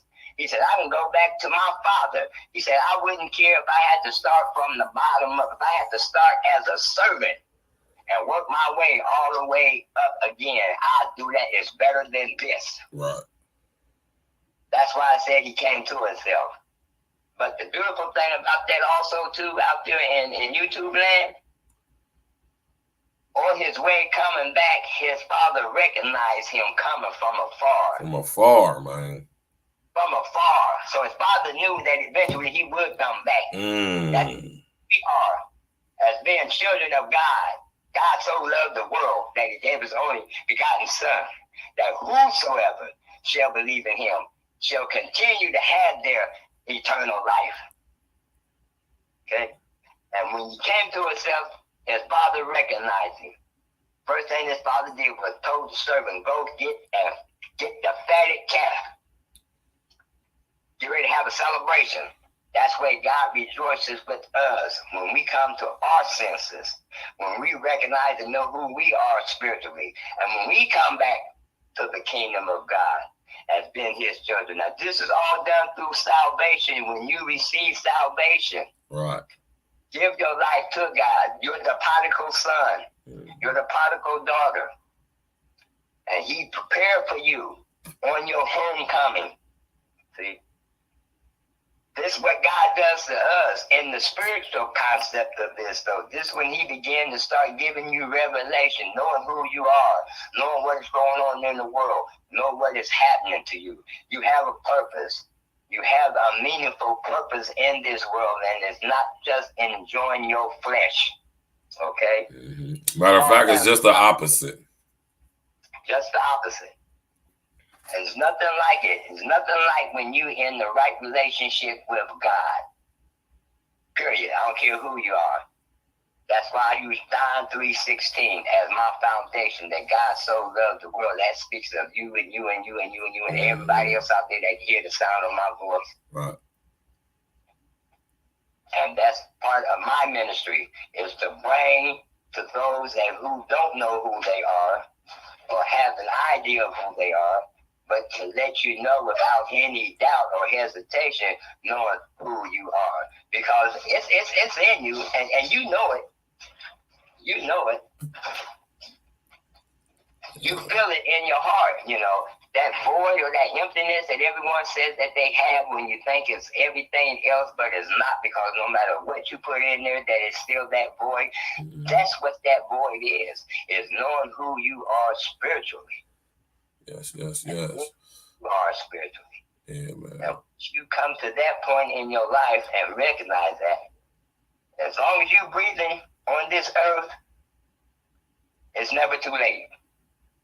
So it don't make no difference how much you done been through, no matter where you at right now in your life, no matter what's going on in your life.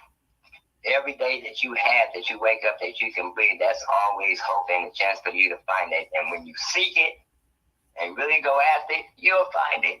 And that's part of me and my son's job, is just that not only help you, but also help ourselves as well. You feel me? You did. We all together. Yeah.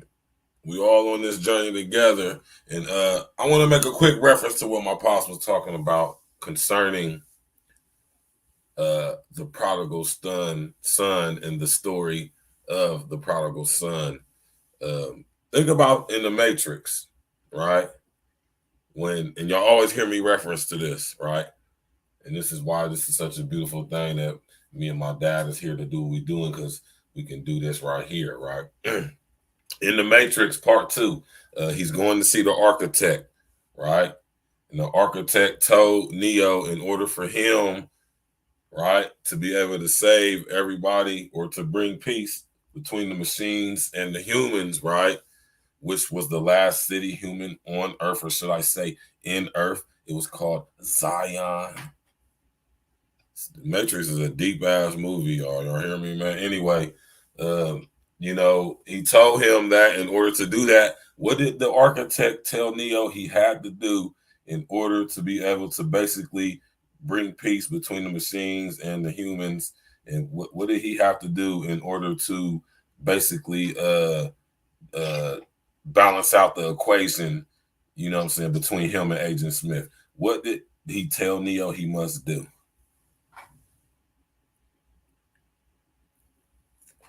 Now think about, we just talked about the story, the paradigm of the prodigal son, right? And what that, and my dad just beautifully just broke down what that story actually represents. You know what I'm saying? He came to himself. he told the architect told Neo that he must return to the source, right? Which in the Matrix movie is the Machine City. Right. But when we thinking about in reference to what we talking about, the source would be the Most High, right? Yep. Right. Return, and when you think about the term Zion, right? Zion was the last human city on, or should I say, in the earth in the Matrix movie. And when you think about Zion in reference to the Bible, you feel me? And then look at how the term Zion has been inverted. You know what I mean? So just think about that, man. When you think about this is why I like the story of the prodigal son so much. You know what I'm saying? And because it reminds me of the movie, or should I say the Matrix, the movie Matrix, especially that particular scene in that part of that second movie reminds me of the story of the prodigal son. He told Neo that he has to return to the source. You know what I'm saying? In order to balance the equation, he has to return to the source. Just like my pop said, the story of the prodigal son is that's basically a depiction of the same thing. And you know, you can part ways from your father, which is the source, which is the Most High.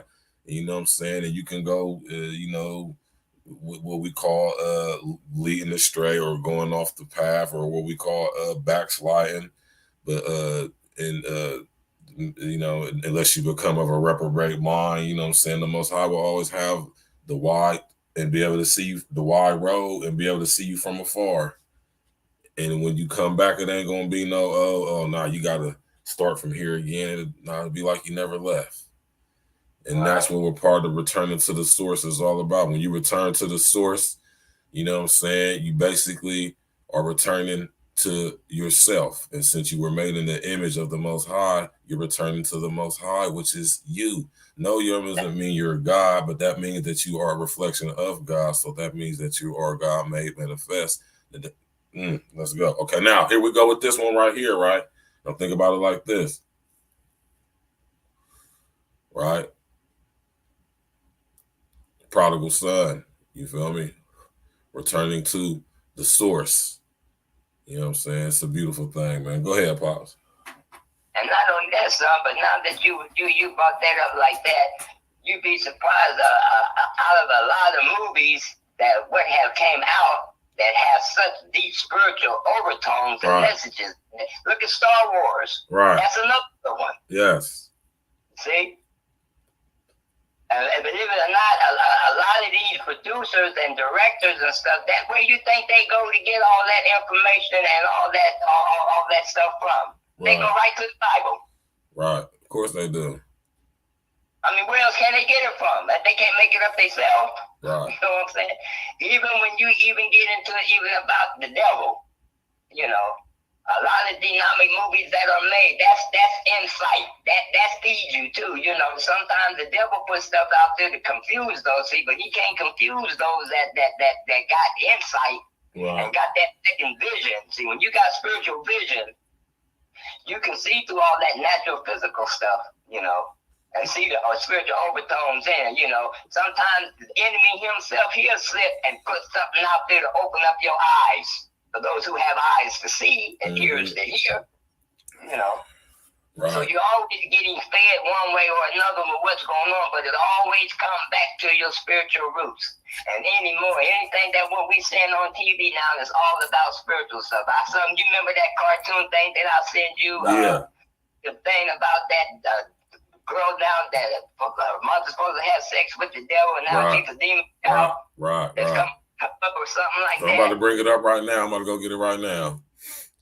See, everything is coming full circle. You know, it's just too much that is being put out there now for no one to have no excuse or no reason not to be able to dig and find their spiritual roots. Because this is what God wants us to know. You know, He wants us to see this so we can, like I said, He don't want none to be lost. He said, it's not my will that any shall perish, but they all be saved, you know, because He so loved the world, you know. And He said, I'll lose nothing All souls belong to me. All souls are mine.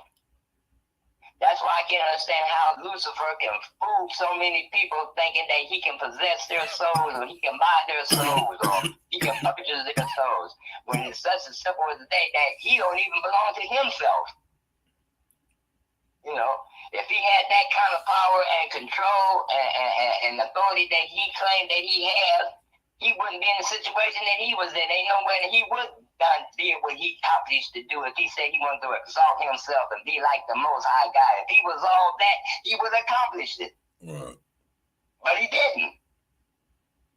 Then it says also in the scriptures that when he was cast down here to earth among men, God up there looking down on earth and seeing what's going on down here with Satan, Lucifer, and man, and God said, woe unto them, because they don't know who's been thrown down there with them. But once they realize who he really is, they gonna laugh at him and mock him. This the one that came down here to torment us and put us through all this hell that we going through, and we got power over him. He ain't nothing compared to us, and we allow for him to do us like this and put us through all what we done been through and all what we going through, you know, that we gonna laugh at him and we gonna mock him. For those that who know who they are, and know who he is, and know that he don't have no power, no authority over them.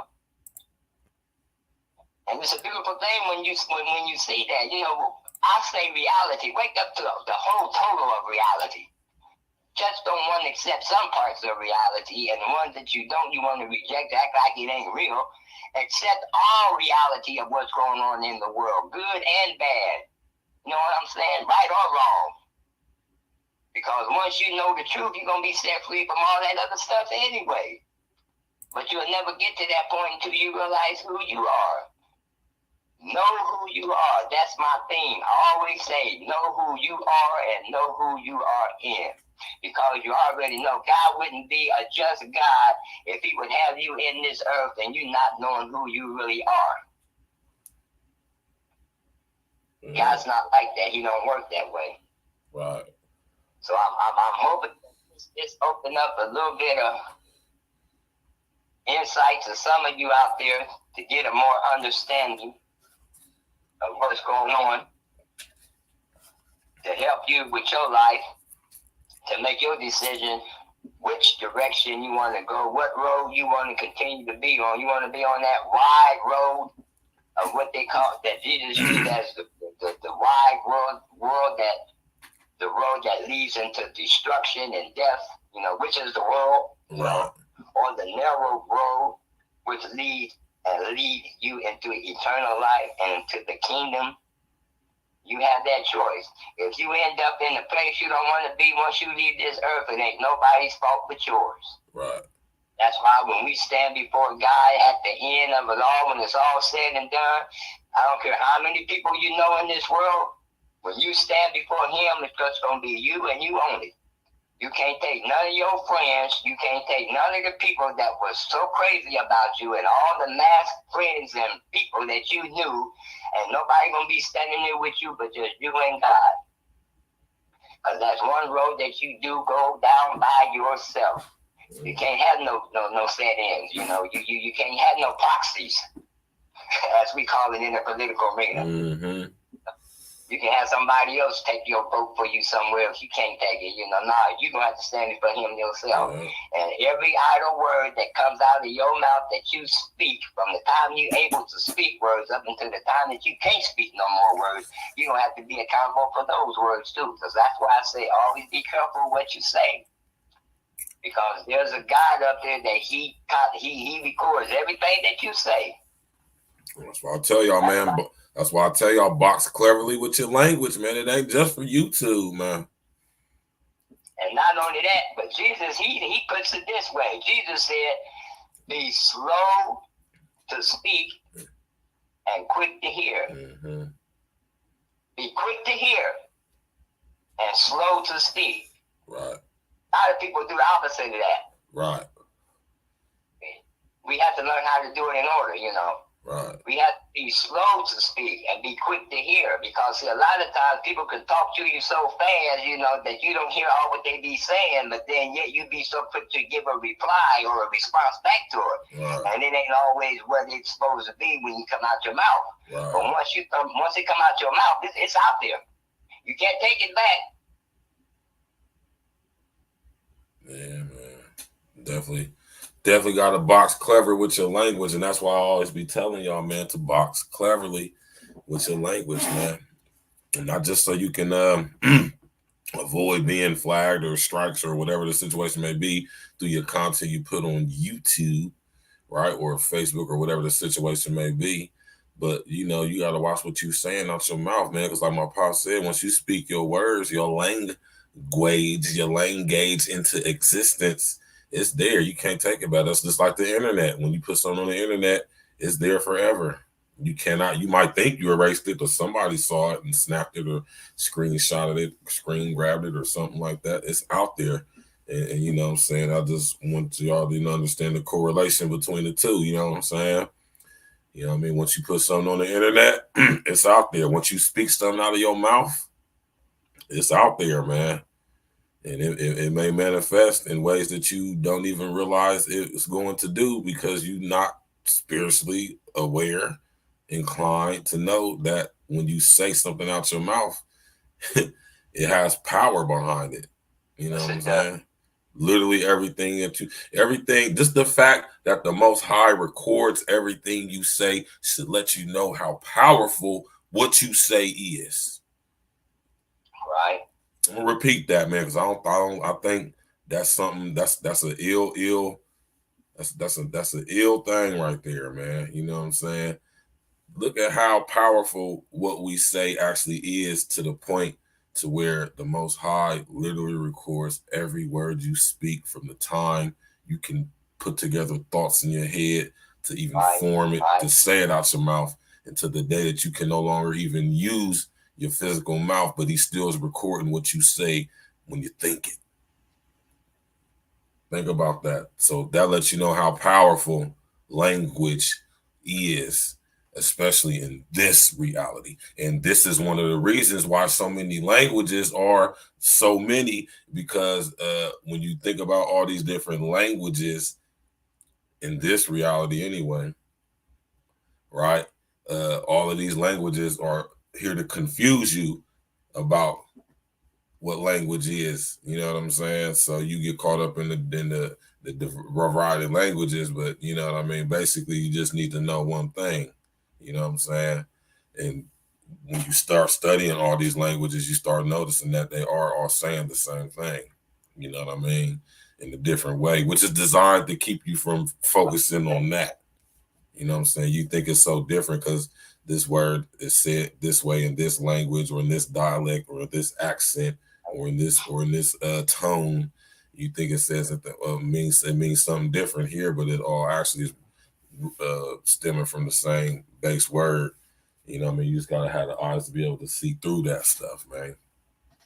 And realize how powerful language is. Like I said, you know that language is powerful because the Most High literally records every word that you think and speak out of your mouth and think in your mind, not your brain. God didn't create or design the brain. You hear me? Think about how powerful that is, man.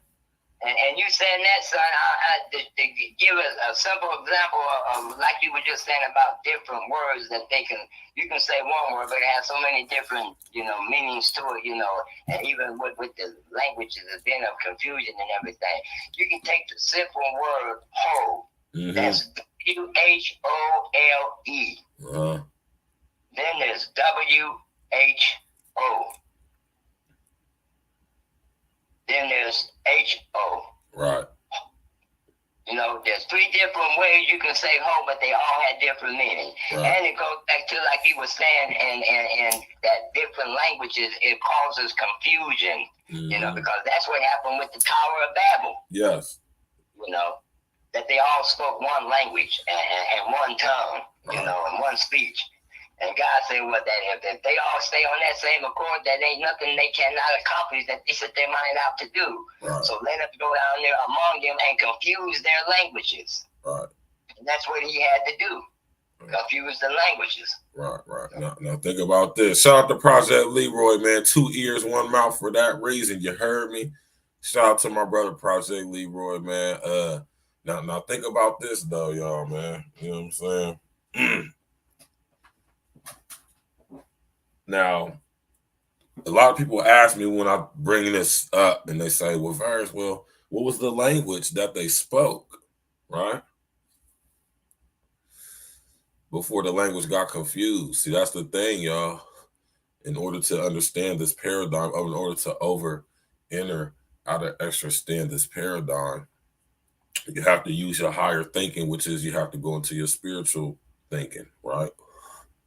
Or should I say your spiritual knowing?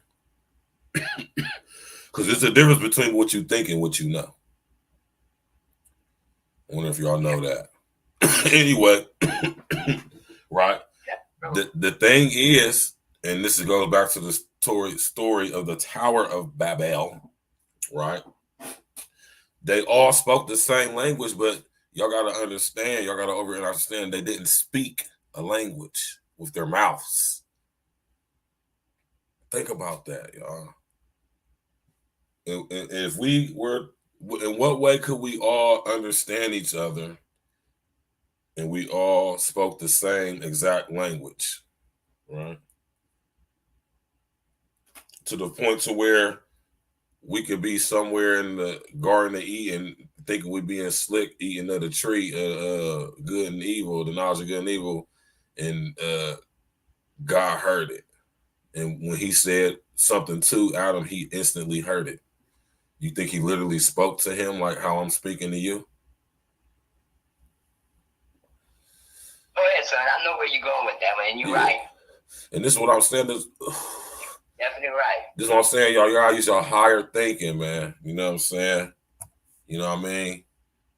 You got to start speaking with this mouth here and seeing with these eyes here. Not this mouth here and these eyes here. You hear me? Right? And when you think about the Bible, which is the word, that is the spoken, expressive thought of the Most High, right? But in order to be able to speak those words, you have to what those words first, think them. And in order to think them, you have to what? Be them, know them. See, the word is the living expression of God's thoughts, so to speak. Am I right, Pops? You're right. That reminds me of I already know what we're gonna talk about next week. Now that you brought that subject up about that, we'll talk about it behind the scenes. Save it for something when we get done. We talk behind the scenes. That. All right. We gotta leave a little mystery for him. You know what I'm talking about? Okay. But go ahead. That would be something interesting for them to know. And the natural aspect of it, that what helps you understand the spiritual concept of things is that when God created Adam and formed and shaped and fashioned him is everything that he put in Adam or put in man. The eyes, the ears, the nose, the tongue, the mouth, the hands, the feet. Every part of the human body, inside and outside, is mentioned somewhere in the Bible, from Genesis to Revelation, believe it or not. Even from the corpuscles to the red corpuscles, the red cells, the white cells, your veins, your arteries, the liquids that run in you, your tendons, your muscles, your toes, your feet, your ankles, you name it. It's in the Bible, and they all serve a significant part. Most people don't know the anatomy of the human body, but it fascinates me how God would construct such intricate, and I'm talking about deep stuff, about just who we are, just being flesh and blood. Right. The heart, the lungs. Yeah. You just get into man's anatomy. It all serves a purpose and a part. And when you were speaking about the tongue, as far as speaking and the language, Right. And what language was it that they spoke, I don't know if it was English. You can't put no dialect on it because you really don't know. Right. But closest I can come to thinking what it might have been like is the same way how all the same creatures or creatures, like ducks, they all make the same sound. You know what I'm saying? Right. Every animal that's on earth, cows, they all make the same sounds, Pigs, they all make the same sounds, I kind of figured that kind of like it maybe was before the Tower of Babel, all the confusion language, and they all spoke one language, and one speech, I kind of thought maybe that was on the kind of, level that might have been on, but like you said, that's something else to get more into. I would have to do a more research on, but it's just something just to think about. Yeah, it's something to think about. But when you think about the language, think about it wasn't even the language that was spoken. How about that? Right. Think about when I talk about human brain computer interfacing, which is the inversion of what I'm actually talking about, which is another inversion they have called voice to skull technology, and they even have the nerve to call it the voice of God technology, just mocking the Most High. Yeah. You hear me? Right. Yeah. You know what I'm saying? So, you know what I'm saying? Think about it like that when I done talk to y'all about the voice of God, the voice to skull technology. You know what I'm saying? And that's mocking the Most High right there. That's like a slap in the face right there with that technology. You know what I'm saying? And when we thinking about how people communicated, they didn't speak. They didn't speak at all. They communicated what we would call telepathically. Right. You know like you were saying with Adam and with God, how that it said he called out to him, but it never said it was anything audibly that you could hear, because God do know the thoughts of the mind, and he know inner thoughts. He could have been, like you said, telepathically communicating with Adam and carrying on the conversation with Adam inwardly. You know what I'm saying? Right. Without even to say anything, because who else was Adam talking to? Exactly. To where he would have to speak out audibly. That's something to think about. Yeah, I like where you went with that. That's something to ponder on. It'll make you think, before actually our audible speech became into existence, where you could outright hear someone talk, I mean, it had to be something before that, but like I said, it's a brain teaser, Yeah. You do like Arsenio Hall used to say, make you go,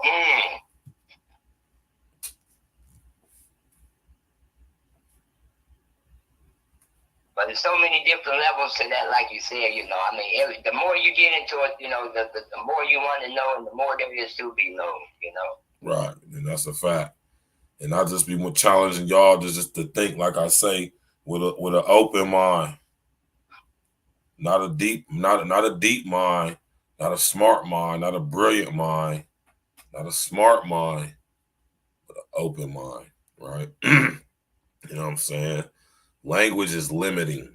It's limited. It's limiting.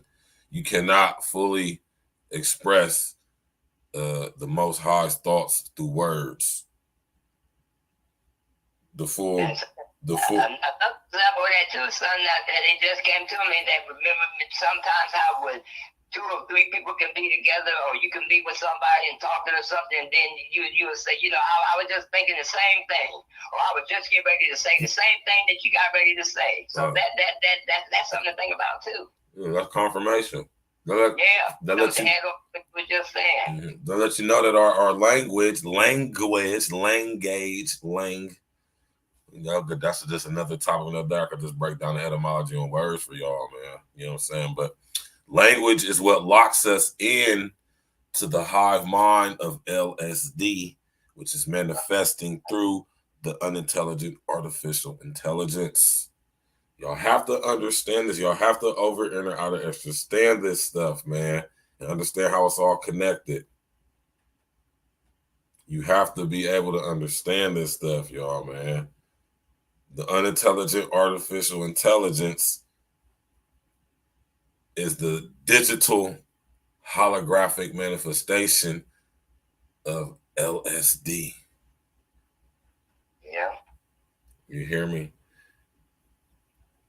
And even speaking about that, scripture come to me about when it was saying about how we have to pull down strongholds of thoughts. Yes. See what I'm saying? Don't even have to be spoken outwardly, but somehow how like you were saying with the reptilian, that of which what Lucifer has is that he can put thoughts in your head, you know. Right. Now, how he put thoughts in your head is not because he can read your mind or read your thoughts, but he based that on your actions. He based that on your whatever that you do allowed to come out of your mouth, you know, your action, your movement, you know, the way you carry yourself, you know, that he reads you. You know what I'm saying? You don't have to say anything, and you can just act a certain way, and he'll know what's on your mind. You know, he don't know, he can't read your mind, but he can know what's on your mind by just by your actions. And then therefore that gives him the opportunity to drop thoughts or put strongholds with this call, you know. That's why we have to guard our minds about the things that we think and what we say, you know, based on our actions and our movements and what we do, you know, and how we do it and the way that we do it, you know. It's just like he'll just be reading you, you know, what we call body language. There you go. Body language. You can know what a person is thinking about just by his body language. The way that he does things, how he do things, you know, the way that his characteristics is, his personality. He don't even have to open up his mouth, you know. And a person can do something, you say, oh man, I wouldn't do that if I was you. I know what you was thinking. Or I know what you would get ready to do, you know. Well, how could they base that on that? By just the way that you carry yourself, you know. How you carry yourself and your actions and your movements, you know. That's why we have to guard our minds so the devil can't put thoughts into our head, you know. He'll make you generate thoughts simply by your actions and your movements and the way that you carry yourself. Right. Now think about earlier when I said, y'all, you don't do what you do because you have a demon. You have a demon because of what you do. True that. And think about that. Now, this is a book right here, y'all, that I recently have been, somebody put me up on game about. You know what I'm talking about? I strongly suggest it. And it's just funny that my dad was talking about stronghold demons. I told you there's levels to this stuff. We got stronghold, then we have strong man demons. We have familiar spirits. We have friendly spirits.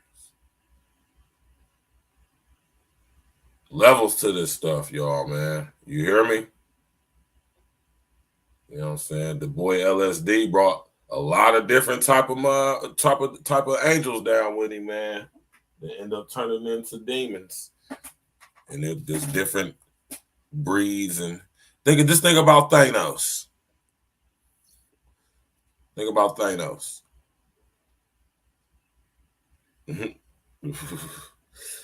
Yeah, y'all see how in the Marvel Cinematic Universe they introducing us into the cosmic. We get into different realities and dimensions and all that stuff. Now let's take it a little bit further with Ant-Man and the Wasp, and they talking about getting into the subatomic, the quantum realm, where time no longer even exists. Y'all go get this book, man. It's levels to this stuff, man. Go get this book right here, man. Go check it out for yourself, man. Breaking Demonic Strongholds, man. You know what I'm saying? Ain't nothing wrong with having books in your arsenal, man, to put you up on game on how to spiritually equip yourself, man. Of course, you know what I'm saying, the Bible is the best one to get, but there's all the other books too. And I strongly think and believe that this is one of them right here. I'm going to go get this one myself. I've been told about this book by like 3 different people, so. I will do that, Andrea. I will do that. Anything that y'all want me to know about, just send it to my email, y'all. You hear me? Y'all know what my email is. It's in the about section. And just in case if you didn't, I'll put it in the chat right now.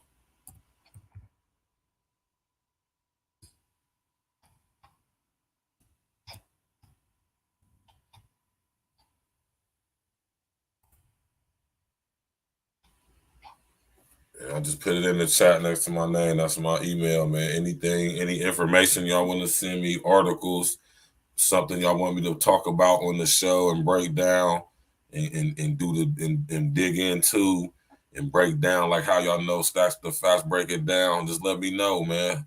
I can do that. You know what I'm saying? You know what I'm saying? If it's something containing or pertaining to, you know what I'm saying, the spiritual roots, you know what I'm saying, I'll run it across my dad and we'll see, you know what I'm talking about, how we could go about breaking down the spiritual roots to it. You feel me? Yeah. You know what I'm saying? So anything you want to say in closing, Pops, man, before we get up out of here, man?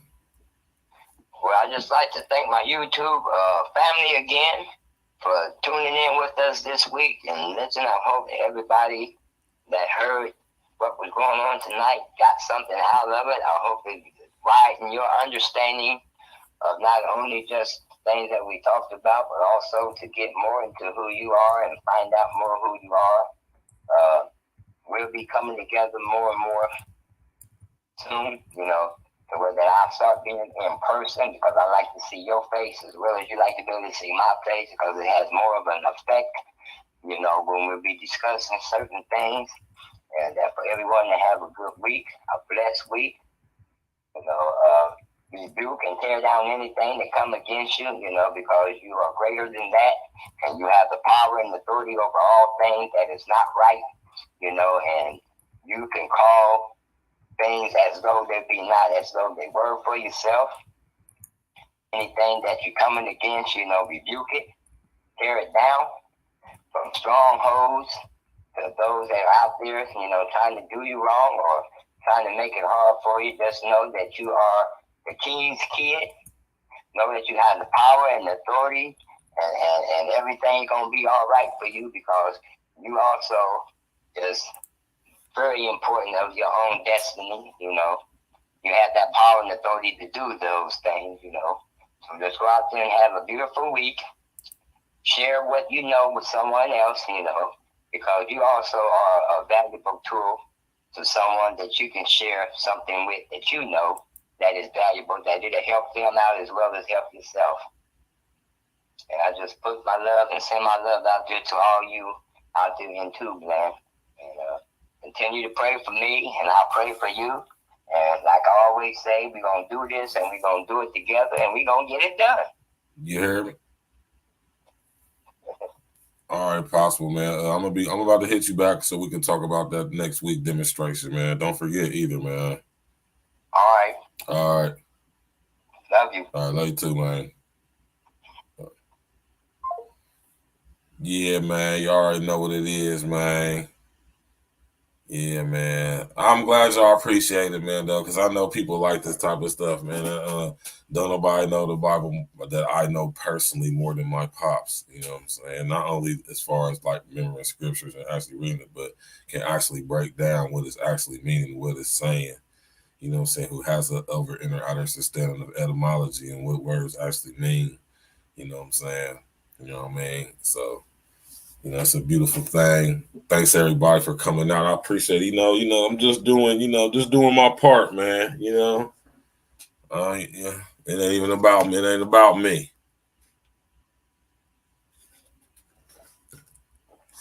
You know what I'm talking about? It ain't about me, y'all, man.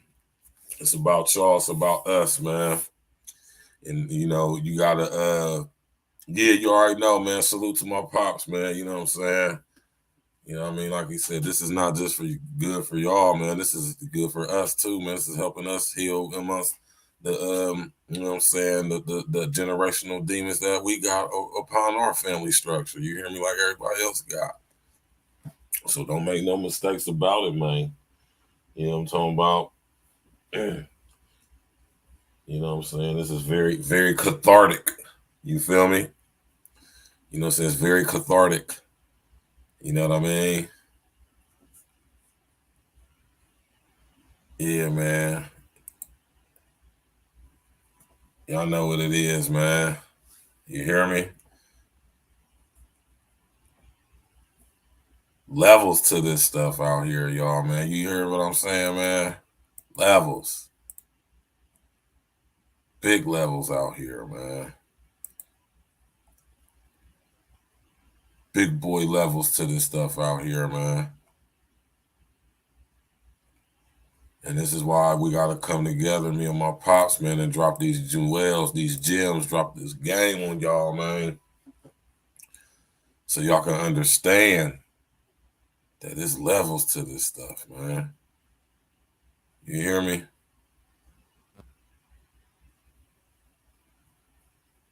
Levels, y'all, man. You know what I'm talking about? You gotta know the difference between like stronghold and strong men. You know what I'm saying? You gotta know the difference between principalities, friendly spirits, you know, childlike spirits, you know what I mean? Forgetful spirits. You know what I mean? You know, y'all all familiar with the spirit of snitching, the spirit of homosexuality.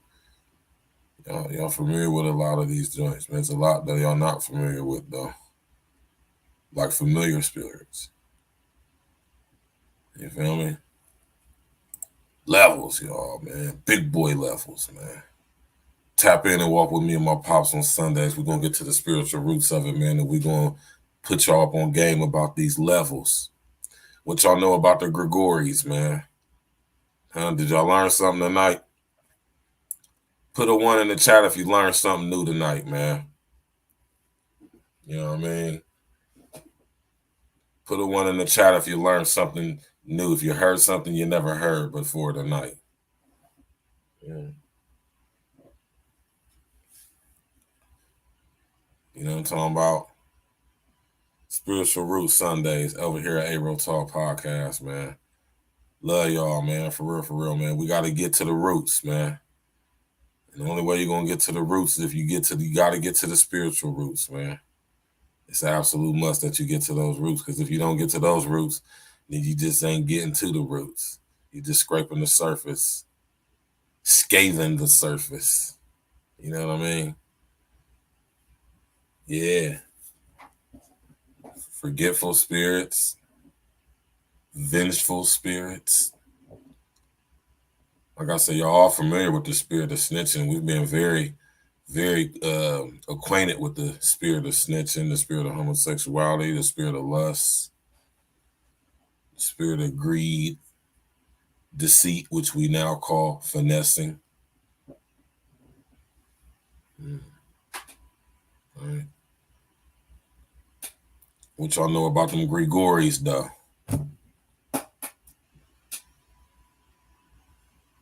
Levels to this stuff, man, y'all. It ain't no mistake or mystery why they showing all this stuff they showing us with these Marvel movies, man. And think about this. This is how, y'all gotta tap in and walk with me on this one, man. This is how we know that they know how powerful we are, because look how they hit us with the imagery of what we know to be like superheroes. Superheroes. Right? They basically telling us who we are. Right? Just think if we used 100% of our mind, what we've been tricked into thinking as a brain. I know that's how my dad said every body part is named, but one of the ones that wasn't is the brain.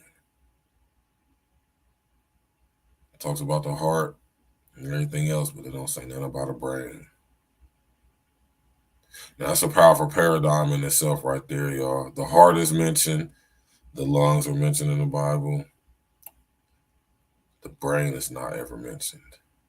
Not once. You know, our brains are a result of the fall or the hack. Just like our reptilian DNA that we all have via the R complex, which is the main interface that locks us in to the hive mind collective. You hear me? Of LSD, Lucifer, Satan the devil, right? And locks us into the frequency of this reality that we call the world. Juju, what's up, baby? How you doing? Right? Which is an inversion, distorted copy of the earth. You did. Y'all walking with me, man? Do you follow me, man? Am I losing y'all, man? Do y'all get it? Is y'all keeping up? Huh? tap in and walk with me. I said I know I talk a little fast, but if you listen a little faster, you can understand what I'm saying. You know what I'm talking about? Do y'all get me? Spiritual Root Sundays, man. We going in. Did y'all learn something that y'all never learned before, man? Huh? I'm glad that y'all come and tap in with us on Sundays, man. I love teaching, man. Listen, shout out to the homie Larry Gators. Teaching is preaching at a slow pace. And teaching or preaching is teaching at a fast pace. You hear me? Do y'all get me when I said what I just said, man? Right.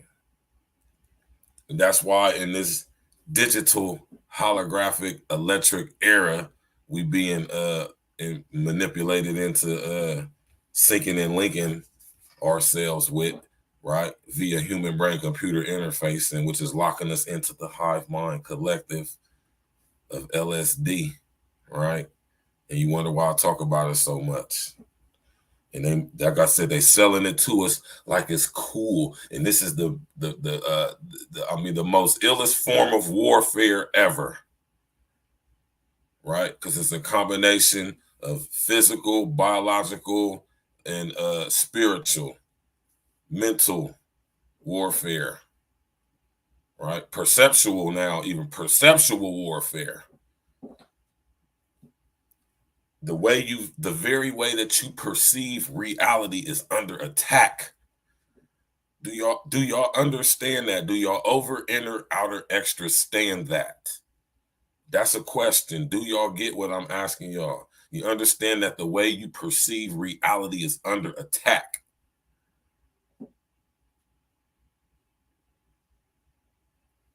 You understand what I'm saying to you, man?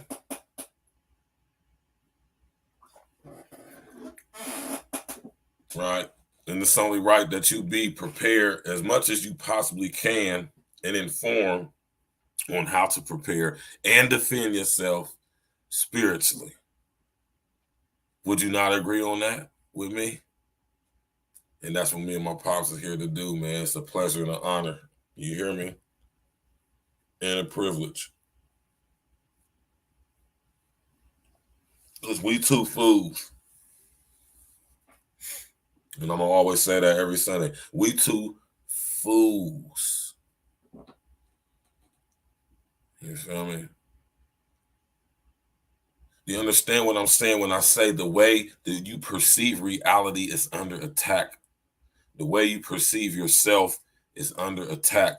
That is the main target of the spiritual war. And think about when you hear me talking about the LGBTQ elemental P barbecue committee agenda, when I tell you it's not nothing to do with allowing people to express who they are, but it's about confusing you who you are. Confusing you about who you are or what you are, so you don't even think to contemplate about who you are, right? That's what it's all about, man. You know, and that's preparing, especially the children perceptually, to come up in a society where, like I said, there is no gender.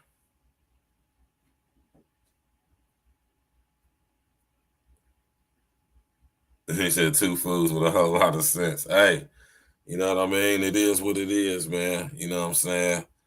Like I said, you know, the Most High used two complete fools, whoever, whatever. You know what I'm saying? I'm talking about. Yeah, and you can't, Juju. That's not nothing to be playing with, right? Like I said, when you speak things, even when you think things, man, even when to think something, y'all, when you think something, your thoughts have an energetic resonance, right? They oscillate, they project, they vibrate. You hear me? Do you understand what I'm saying? Your thoughts can have power. You ever seen a movie called Men Who Stare at Goats? You ever seen that movie?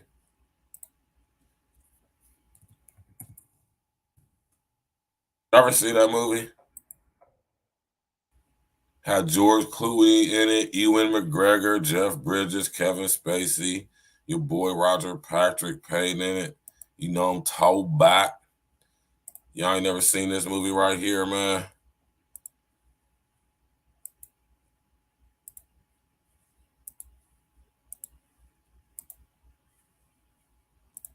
Y'all ain't never seen this movie right here, Men Who Stare at Goats. Sometimes work and stress in your life will take you to dark thoughts, but I'll be trying to pray my way out that shit. Hey, man, that's what's up, man. That's why you need to come here, Juju, on Sunday nights, man, so you can be spiritually armed and protected and building yourself up so you know how to motherfucking, you know what I'm saying, not so much as stop those thoughts, but you know how to handle those thoughts and you know how to subdue those thoughts within yourself, right?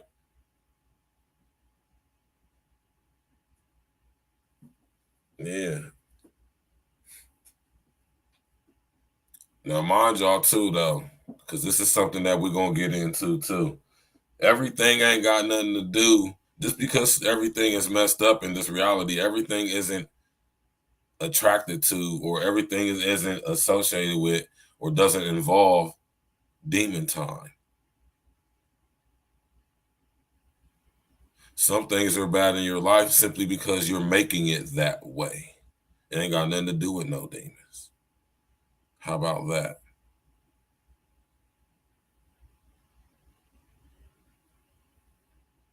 Did y'all hear what I just said? Some other things in our lives have nothing to do with demon time. Some of the things in our lives are very much 100% are either doing or undoing.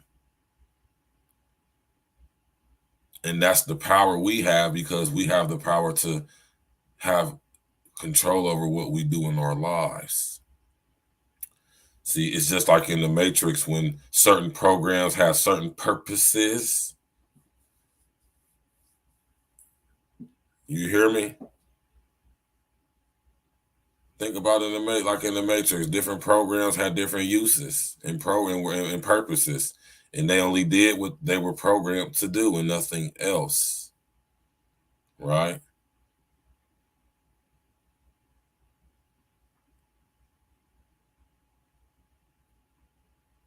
Think about that. Just think about that, y'all. Right.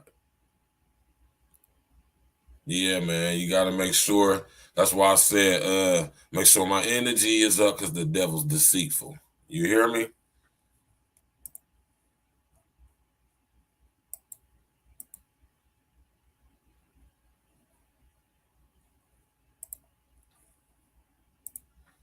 Yeah, man, y'all, man. I appreciate y'all. Listen here, man. Me and my pops come together every Sunday, and we gonna make this happen for y'all. Cause I notice people like this show right here. They like this aspect. So y'all go check this movie out right here, man. Men Who Stare at Goats. Right. This is an ill ass movie. This is an ill ass movie right here. It's actually based off of an actual CIA project. This is where you hear me talk about the voice of God, voice to skull technology. Yes. Man, y'all just don't even know, man. I'm sitting up here trying to tell y'all, man. Y'all don't even know, man. Yeah, man. It's crazy, man. Super, super crazy, man. Yeah, but thank y'all for coming out, man. You know what I'm saying? This Sunday night, Spiritual Roots Sundays.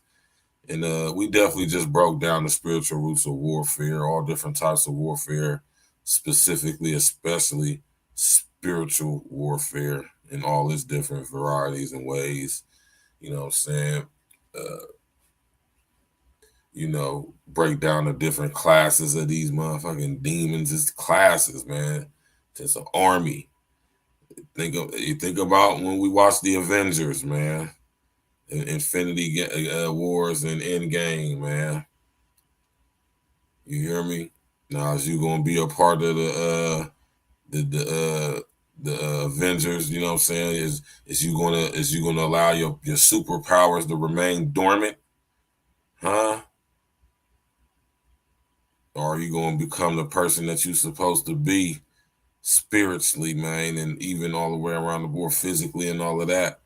So when Thanos and them come, you be able to put up a good fight, so to speak. You hear me? You dig? Yeah, man. You know what I'm talking about? Make sure my energy is up because the devil's deceitful. You hear me? Y'all better realize what's going on out here, man. Spiritual Root Sundays, man. Thanks to everybody for coming out. I hope y'all enjoyed tonight's show, man. I hope y'all learned something that y'all didn't learn before. You know what I'm saying? When me and my pops get together, man, it's a beautiful thing. It's the prodigal son. You hear me? You know what I'm saying? Me and my pops been through so much, you know what I'm talking about, together as father and son.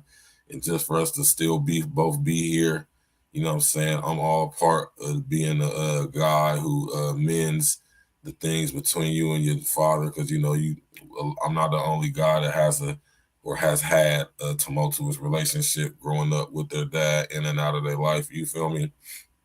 And if your pops or your moms or whoever the situation may be is still around to you, for you to be able to go make amends with them and, you know, possibly mend and heal the things between y'all, I suggest that you do that. Because in these times we coming in, family absolutely is the most powerful and strong thing. And, you know what I'm saying? Even though blood is not the only thing make you family, but when you have your blood around, you know what I'm saying, your actual family, and you know, it would be in you guys' best interest as a family to make things right as a family. So, you know, you don't want to die as a man with children and you didn't mend or even make an attempt to mend the relationship between your children or your brother or whoever it may be, your sister, cousin, dad, mom, whoever it may be. Try to make things right, man. You know what I'm talking about? Because we only get one life out here to live, man. You know what I'm saying? You did. You know what I'm talking about? Y'all go ahead and bury the hatchet, man. Go ahead and, you know, because you heard what my pop said earlier, right? When he said, you know what I'm saying? When it's all said and done, man, you're going to get, it's going to be you and the Most High, man. And everything you ever thought or ever spoke out of your mouth. You hear me? Think about that. You know what I'm talking about? When you aren't you going to want to be forgiven? So maybe you should think about that and think about how, you know, individually as a whole, we need to focus on being more forgiving. Even to those who have done some of the most heinous, most despicable, deplorable, inhuman things we could possibly think of. We have to be willing to forgive, like how we would like to be forgiven when it comes to that time, like my pop said, when it's just you and the Most High and everything you ever thought and everything you ever spoken out of your mouth. And y'all sitting at the table having a discussion. Let's think about that, man. Yeah. You got to be willing to look at things from all different views. Like, you know what I'm saying? Like my man Glitch say, I see from 10 different views, like his vantage point. You feel me? That's why I say, man, think open. Don't think deep. Don't think deeply about it. You can think deeply about some very messed up things, man. Think open about stuff, man. Challenge your thoughts.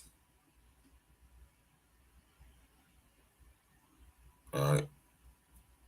When I say question everything, I mean question everything as in reality. But, you know, when you start questioning everything, you start to realize that you can only question when you start questioning everything. How I want to say that, when you start questioning everything, you start realizing that, you know, you can't question one thing or something or someone, right? However you want to take that, you feel me? Because the answer lies within the question. You hear me? And that's the great mystery right there of the Most High. The question, notice that whenever Yeshua spoke, he always gave the answer within the question. Huh?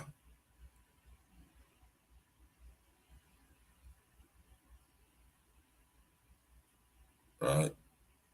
And every time Yeshua, who y'all may refer to as Jesus Christ, I'm talking about Yeshua HaMashiach. I'm talking about Yeshua. Whenever Yeshua gave a parable, he gave the answer within the question, right? Think about that. Yeah, we're going to have Glitch on here next Saturday night. You know what I'm saying? We're going to do part 2 to Up in Smoke, listening party, track by track breakdown. Make sure y'all tap in and walk with us. This Thursday, I got my girl Peaches coming on the show by way of New Jersey, but out of Columbus, Ohio. Battle rapper extraordinaire, been on RBE, all of that, mad different battle rap platforms. She doing her thing. I think y'all ladies gonna love this one though, man. She embodies, you know what I'm saying, a level of womanhood. I think is something that is very much of a dying breed, man. You know what I'm saying? You know what I mean? It's gonna be dope. So make sure y'all come out Thursday night. We're gonna have my girl Peaches on the show. She's a female battle rapper extraordinaire, amongst other things. And we're going to chop it up with her this Thursday, man, because it's going to be a dope show. So y'all ladies, make sure y'all come up for that Monday. We're going to be discussing tomorrow night this FN Mecca situation. How long I've been telling y'all that the smart grid is now here, man? You hear me? Y'all done heard me say that for I don't know how long. I'm going to keep saying it. The smart grid is now here, and we are being desensitized, preemptively programmed from all angles. We're going to get into the FN Mecca situation tomorrow night. Tuesday, me and L going in. I haven't talked to L yet. I'm going to be honest with y'all. So tomorrow I'll definitely talk to him, and I'll have the title of Tuesday's show for y'all tomorrow. I'll make the post tomorrow. I'll talk to L tomorrow, and we're going to figure it out.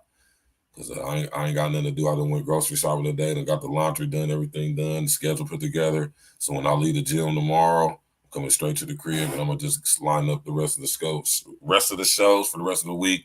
And I got hella emails, people telling me they like the concept of Friday nights doing the music mixed with the current event stories. So I think we're going to rock with that format on Friday night, because a lot of people hit me up and was like they like that. You know what I'm saying? So if y'all was tapping in on Friday, how me and L did that, playing the music. Like I said, it's supposed to be DJ King L's, but it turned out being DJ Stacks with the Facts, and we was playing the music in between discussing and breaking down the stories, you know what I'm saying, top stories. And people said they like that situation, man. They said they like that. So we're going to do it again this Friday. Me and King L's going to come through, play some tunes. And we definitely going to break down this week coming up stories. And you know what I'm saying? Break them down like that, man. Of course, the open panel, as always. You know what I mean? And we're going to do it straight like that. Thank y'all for coming out, man. You know what I'm saying? And yeah, man, it's a beautiful thing, man. You know what I'm talking about? Salute to everybody. Come through. Hit that like button. You know what I'm saying? Hit that like button. Click on the bell. Subscribe to the page and all of that. You know what I'm saying? Share on your social engineering, your social media. Tell everybody this, everybody that be on this type of time we be on over here on Sunday night. Go ahead, tell them to tap on in, man. I say, listen, my man Virgil, man, my man Stacks with the Facts. You know, here at April Talk Podcast, took what's on Sunday nights at 8. We going in, man. We breaking down the gems and the jewels and the spiritual roots. You know what I'm saying? My man got his pops on there. You know what I'm talking about? Breaking it down from the biblical aspect. And we got my man Virgil, Stacks with the Facts. He breaking it down from the other aspect with everything else out here. You know what I'm talking about? We just connecting the two, and we bring it clearly to the minds who don't understand and don't know about this type of stuff. You understand what I'm talking about, man? Everybody's welcome. You're all welcome. You hear me?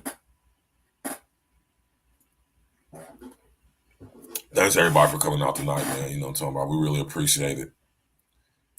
Definitely smash that like button. Leave y'all with this tune right here, man. It's only right. I feel. I really don't talk too much about how I feel, but I think this song is the perfect way to end the show tonight. You know what I'm saying? We went in tonight, broke down the spiritual roots of warfare. You know what I'm saying? And let y'all know that there's levels to this stuff. There's principalities out here that, you know, in high places and all of that. And, you know, in order for you to be able to defend yourself, you have to become, you know what I'm saying, equipped. You have to become armed. And one of the best ways you can do that is come and tap in here with me and my pops on Sunday nights from 8 o'clock. Starting at 8 o'clock, we going in, putting y'all up on game, you know what I'm saying? You already know Project Leroy, man. Salute to everybody in the chat room, man. Hit the like button on your way out. Like I said, share on your social engineering, your social media with your family and friends and all of that. Next Sunday, we coming back with another one. You know what I'm saying? Me and my pops going to discuss the next week's episode. It's going to be fire once again. You know what I'm saying? Next level teaching. You know what I mean? We're going to be breaking things down in aspects that that you never thought of, that you never even would have thought of. Your church, your pastors at your church, what they, most of them got them damn near false prophets. You understand what I'm saying? Witches and warlocks. Yeah, you know what I'm saying? And I'll tell a lot of these guys to their face, man. You know what I'm saying? I don't even like crushing people's paradigms like that, shattering people's ideologies and stuff like that, though, man. But you know what I'm saying? When you come with the sword of Joshua, you got to come with the sword. You know what I'm saying? You come with the sword of Samuel, you got to come with the sword of Samuel. You feel me? You know what I mean? Sometimes, you know what I'm saying? That's what you got to do. You got to come with the sword. You know what I mean? And, like I said, because we are at war out here. Keep in mind. You know what I'm talking about? So y'all just, you know what I'm saying? Thank y'all for coming out. I appreciate it. I really do, man. You know what I'm saying? Make sure y'all tap in with us next Sunday. Like I said, tomorrow night we going in. You know, so I keep telling y'all about this smart grid, man. We ain't letting up. We're going to keep dropping jewels on that. Tuesday night, me and Elle going in. Wednesday night, I'm looking to get the homie Yoda on here, my little young brother, man. Tentatively, he coming on. I'm going to holler at him tomorrow to make sure it's a go. And if it is, he'll be on Wednesday. Thursday, we got Peaches in the building. I've been wanting her to come on the show, man. She's so dope, talented, and I just want her to come on the show and just tell her story, you know what I'm saying, which I really don't know too much about because I really don't know her personally like that. I just, you know what I'm saying, know her from, you know, a couple of people I know. We got acquainted and just her doing her thing and seeing her stuff on YouTube and social media and all that.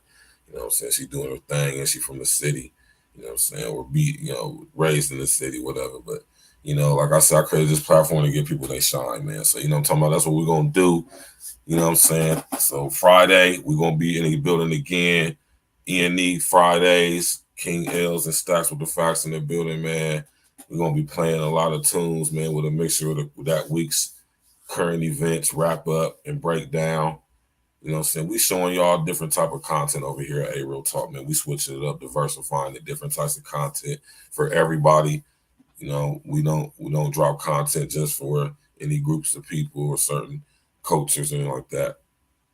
Our stuff is universal. You know what I'm saying? If you a human, you can tap in and walk with us. You did. And thank everybody for coming out, man. Hit that like button on your way out. And we out of here, man. Listen to this tune. Oh, you think darkness is your ally? You merely adopted the dark. I was born in it, molded by it. I didn't see the light until I was already a man. By then it was nothing to me but blindness. Victory has defeated you. Gotta know your next move when you speak to a boss. Gotta respect the dance when you speak on the law. Everybody wanna taste of this Ian sauce. When Stacks got the facts, you don't hear nothing false. Gotta know your next move when you speak to a boss. Gotta respect the dead when you speak on the law. Everybody wanna taste this Andy sauce. When stacks got the facts, you don't hear nothing from them. I used to be stacks with the packs, now I'm stacks with the facts. Now I drop knowledge, used to cook straight, drop crack. E&E, coronavirus, the takeover. CW, elite brethren, the wait's over, right? Y'all be addicted to the limelight, mediocre balls, knowing that y'all don't rhyme right. You fake woke niggas need to get your mind right. Stupid ass niggas, y'all bringing guns to a mind fight. Now let me slow it down so I can talk to you.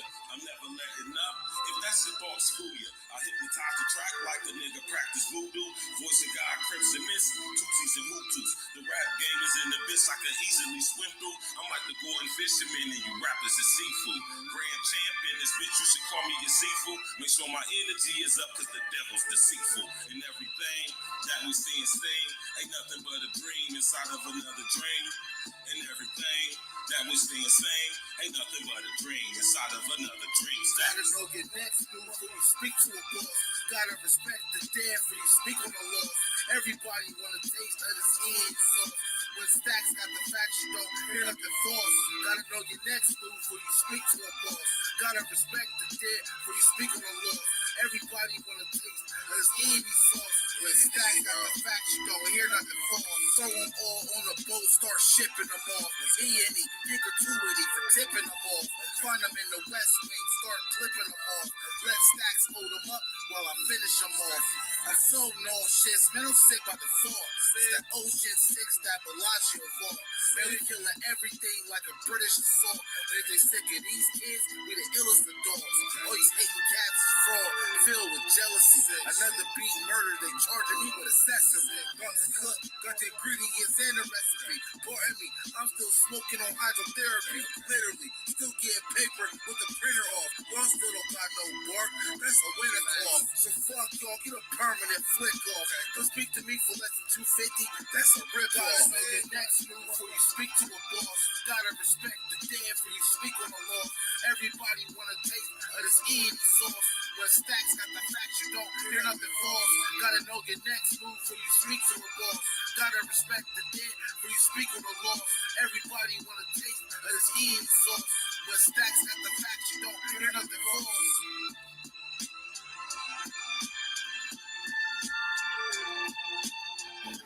But I, being poor, have only my dreams. I've spread my dreams under your feet.